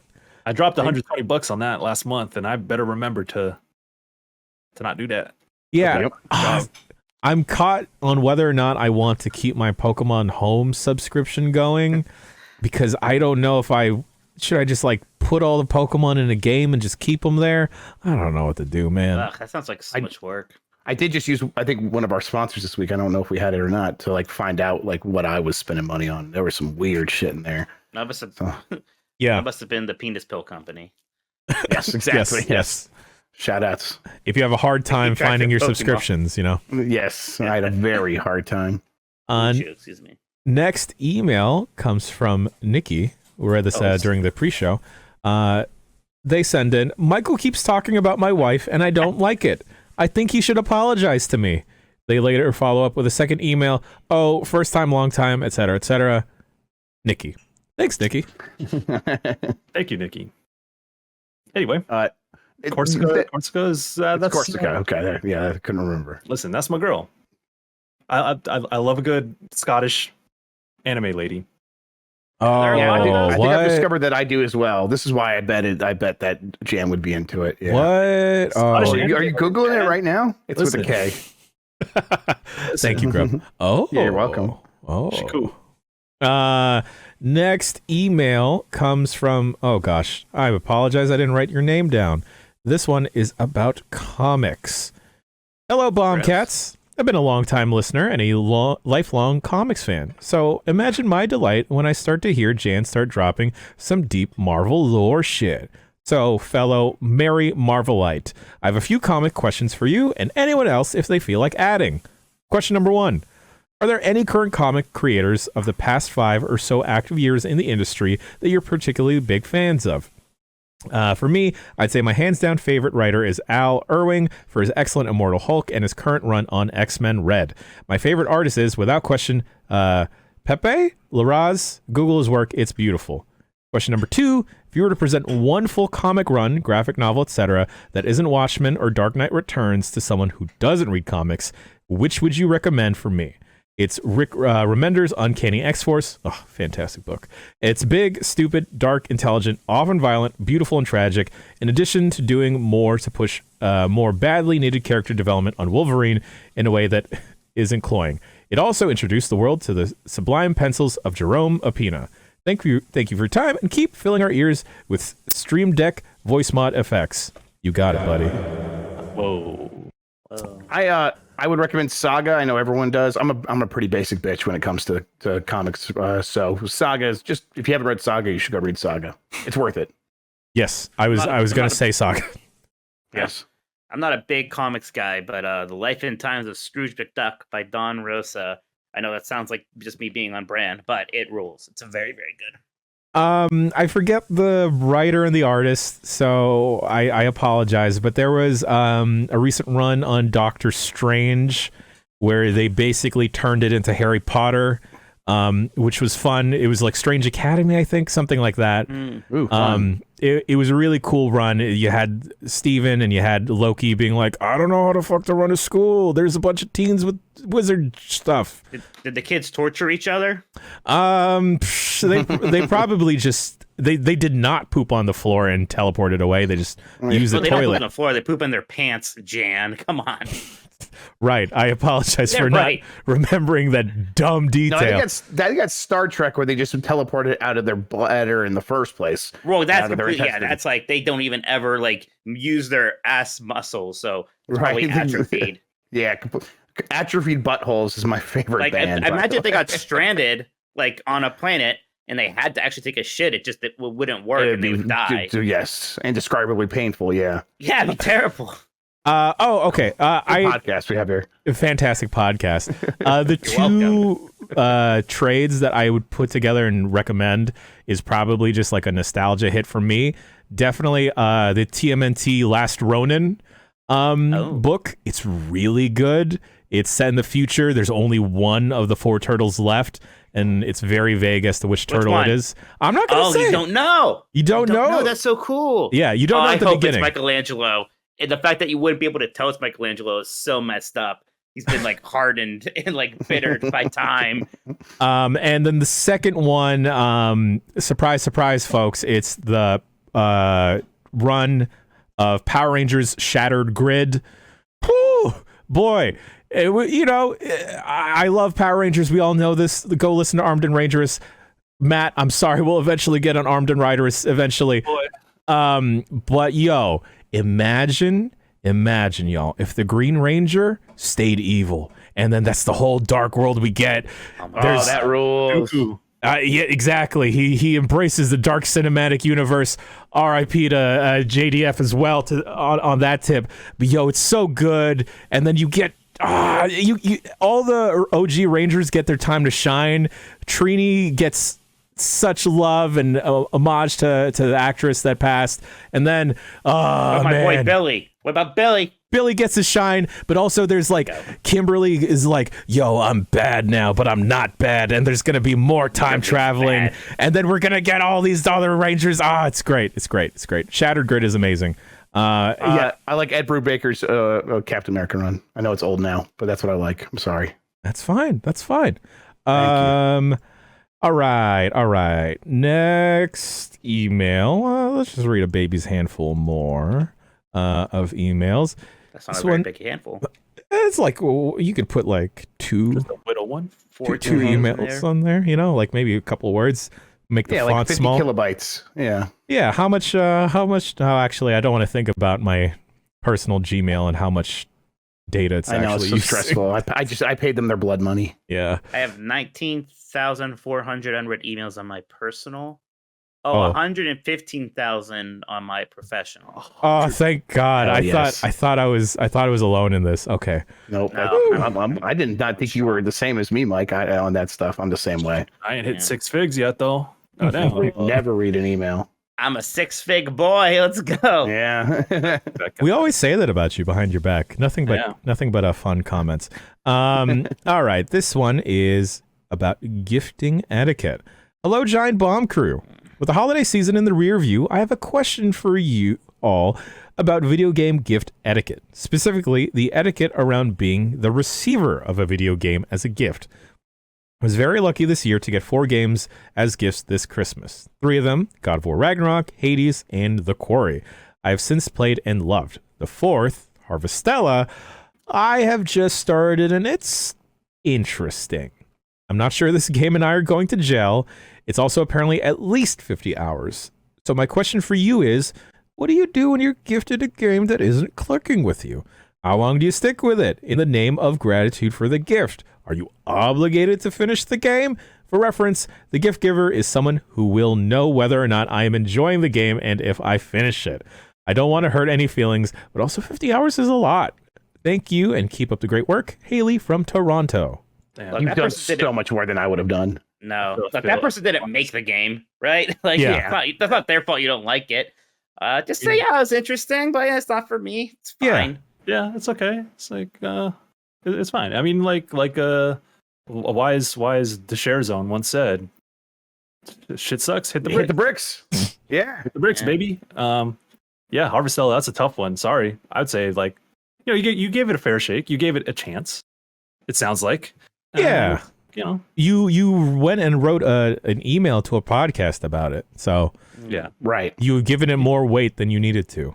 You're fretting about it, and that's what friends want from you, is to see that you're fretting over how your emotion relationships to them. So easier said than done, though. Like, someone asks you, like, "Shit, how's the game I got you?" I'm like, you know what I'm saying? Like, working on it. That's what you're saying. You're working on it. Yeah. Just say, oh yeah, I got stuck with some other things. Played a bit though. It's good. I'm gonna get back to it soon. Yeah, just lying rules. You should lie in almost every circumstance. Get away with so much when you lie. Yeah, I'm such a big fan of lying. What you do. You spoil the game for yourself. Like watch a couple cutscenes, read the plot synopsis, and just continually use pieces of that whenever they ask you. Like, you in Harvestella at all? It's like, I got to this point where my plant, that shit is different, and just layer on a little by little. And they're like, wait, that's a speedrun strat. On your first time, you're using speedrun strats? Yeah, I guess. I'm just gifted like that, Yeah. You know what I'm saying? Let's go. Just built differently. Built different. Telling your truth is great also. Yeah, I agree, Alistair Cat. Nah. I don't see how that would help. All right. This email comes from Chris in Ontario. Hey, Jeff and Grubbers. Listening to Pod 773, I couldn't help wonder if I was Jeff Grubb. My daughter is also in love with just 2 characters for the past several months, Kirby and Meta Knight. My daughter has also been watching the Kirby TV show with Escargoon, though she is only 3.5, and finds that too scary, much prefers Kirby long play videos. She introduces herself as Meta Knight to new people. Oh, yes. And I've had to educate... I need to start doing that. And I've had to educate everyone, including her gymnastics coach, on who that is. And with very little knowledge on the subject. No, not Mennonite. Meta Knight. Like, I'm not Christian, not Catholic, I'm Mennonite. Yeah. He's like Kirby's Boba Fett. I've attached a picture of her and her favorite toys with her permission. Love the show. Keep doing what you're doing. Signed, Meta Knight's dad, Chris, from Laurentian Valley, Ontario, Canada. That's adorable. That's great. That's fantastic. We got to get these crazy kids together, I tell you. Have a play date or something. Emmy's still very much like she is watching the show. It's on the Plex server. I set up her tablet so that one of the whitelisted apps now is Plex. So when she has tablet time, she can watch Kirby because that's the only place it's streaming is on Jeff Grubb's Plex. It's been real hardcore. We have made the very substantial step of introducing both kids to Super Smash Brothers Ultimate. Oh, dark path right there. A very dark path. And I realized, this is Sakurai, Kirby. Kirby's the only one that survives. And when I told her that, she's like, you got to show me this right now. And so we put on the video and she's like watching everyone else get like obliterated. And she's like, but Kirby's going to be fine because he's the best. And I'm like, that's actually true. In this reality, yes, you're right. And he survives. And so we've been playing that. And for the last couple of days, it has been 2 teams of 4 One team is for Kirby's, the other team is for Meta Knights, and we just play that over and over and over and over and over again, and that's been kind of nonstop. So, yeah, that's great. You know, it's kind of messed up. Meta Knight hasn't had his own game yet, huh? Yeah, I'm not very familiar with Meta Knight just overall because it's like I've not crossed paths with him all that often, but apparently he's a big part of the cartoon. Yeah, So he's Puss in Boots basically. He's a little bit, very cool. It's they like that new movie, by the way. That new Puss in Boots movie is pretty good. But fucking Kirby Right Back at You is legitimately, like, I've watched it recently. That shit is good. And I thought Meta Knight he was Filipino at first because he has a really thick accent. But I think it's a Spanish accent. Yes, I think it's Spanish. Yeah. Every time he shows up on screen, they play like a little guitar riff, like a little Spanish guitar riff, and then I don't know, he has like prophecies, or whatever, and he fights alongside Kirby, and Kirby's just being really, really silly and dumb, but gets away with saving the day. I never watched that show. Something about it always threw me off. I think it's probably King DDD's weird Kentucky Fried Chicken accent. He's Foghorn Leghorn. Yeah, that's not what I thought that character would say. Then he's also like CG. But it's weird. Well, a lot of the animation was like that, yeah. But I mean, I was definitely just too old for it, and so I missed out on it. But now I'm watching. I'm like, all right, this is cool. But Escargoon, very, very popular here as well. I think I said this last week. I was eyeing. No one buy this, please. I was eyeing it on Etsy, and it's like $70. So I'm gonna have to buy that thing. He reminds me of Snively from the Saturday morning Sonic show, the one that people liked. Dr. Robotnik's like evil little goon guy. It's exactly like that. Yeah, basically the same thing. I like Snively. Okay, last email comes from Joe in Michigan, and this is a topic near and dear to, I'm going to say, all of our hearts. I had to change the S's to $$. So just imagine. ASS is huge in 2023. Facts. I'm talking, of course, about auto shooter survival games. In the wake of Vampire Survivors, we've seen a plethora, I know I said it weird, of ASS games released, but many of these ASSs have fallen flat. Got that long? I hate flat ASSs. You got that long back. My question is, what makes for good ass play? Will any of these new games make it out of the ass hole? Or is ass something you only do once? Joe in Michigan. Yeah, just on usually anniversaries and birthdays. I think a good ass play is something that it can go for a long time and remains pleasurable the entire time. Yeah, something that you just kind of get scared that you're still going. Yeah. Don't you feel a little dirty after though? Like yeah, for sure. I feel like, all right. And it makes all these weird noises. This is the line for Mike Minotti. We found it. I'm not your clown. All right, I refuse to be a part of it. Y'all heard it here first. Y'all hear it here first. Mike Minotti don't eat ass. You hate to see it. No. I remember being at downtown, going out way back when. We were at the downtown bar. There's karaoke. And it was just real crazy. And some guy got up there and he had like all this energy. He just goes like, "Yo, know what season it is? Ass eating season." Yeah, he's screaming, "It's ass eating season!" Everybody in the bar is kind of like, "Okay." Good time. Is that from something? How did you know what he was gonna say? It is ass eating season. It just is. It's from something, but I got it from somebody else who was saying that shit, and I was like, "Okay." I'm almost kind of sad that there is context because we just thought this crazy person just screamed it's ass eating season at this crowded bar. January 1st to December 31st. Let's go. That's right. What a season it's been. And what an episode of the Giant Bombcast it's been today. Thank you. I got it. Okay, chats, look, I'm pro ass, okay? I don't want to get into specifics here, but I don't want rumors. I don't want to be the next DJ Khalid or whatever, although I think that was even more basic bitch than that, right? Oh, yeah. He's like Batman. He doesn't want to, I'm not even going to come up with a euphemism. He didn't want to go downtown, right? Yes, is that what it was? Exactly. Making my way downtown. Doesn't like that. Man, you guys are gross. You guys talk about a lot of sex things on this show. That's weird. Fuck out of here. Sex and best eating ass and what I found out is that Vanessa Carlton is not Asian. So, what made you think? Okay, while we're on this about people I thought was Asian, surprising non-Asians. All right, yeah, go on. Miranda Cosgrove from iCarly. This whole time I thought, homegirl, you look Asian. That's great. An Asian has a sitcom. It's fantastic. I don't know if I got your back on that one. And then I Google. I'm like, oh, Google's. Oh. The Google. Can we name the episode "Surprising Non-Asians" or not? Probably. No. I don't know. I'm gonna help you out there, Jeff, and say no. Mike Minotti, Michael Higham, my boys, thank you for joining us for the Giant Bombcast. I don't know why we got so why I got so dirty. It's my fault somehow. I bring that energy. You know what? It's both of your faults. It's both of your faults. Maybe it's the bag of hair. Just puts me in a mood. Michael Higham, Mike Minotti, where can the internet find y'all?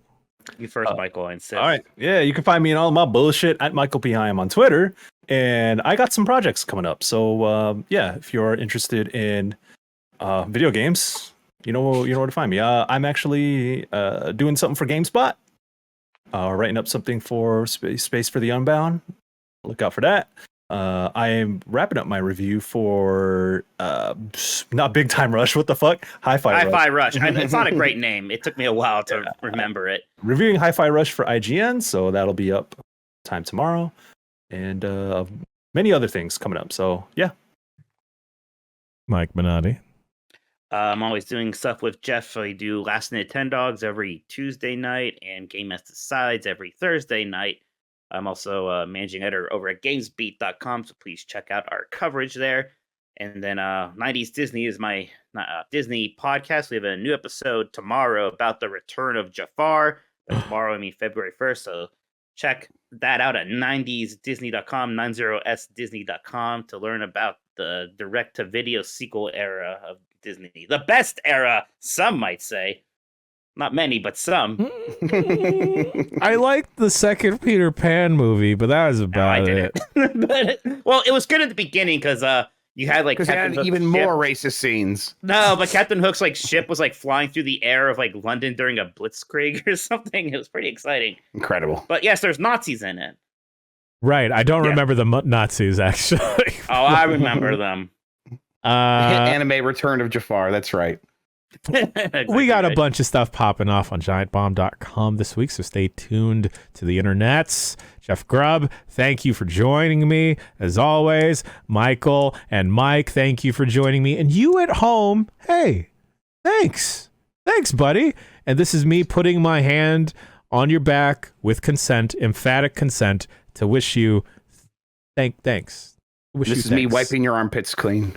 Exactly. This is me shaking the bag of Jeff's hair. And Michael Higham has to take a very important phone call. I'm going to play the music now. No, it didn't play. Oh, now. There we go. Mics are still live, so don't say anything too weird or could get you in trouble. Get you in trouble. Guess what I do with this at night? Hopefully nothing. You wouldn't know. We're gonna fade to black now. Thanks for joining us, everybody. We love you. See you next week. Ass.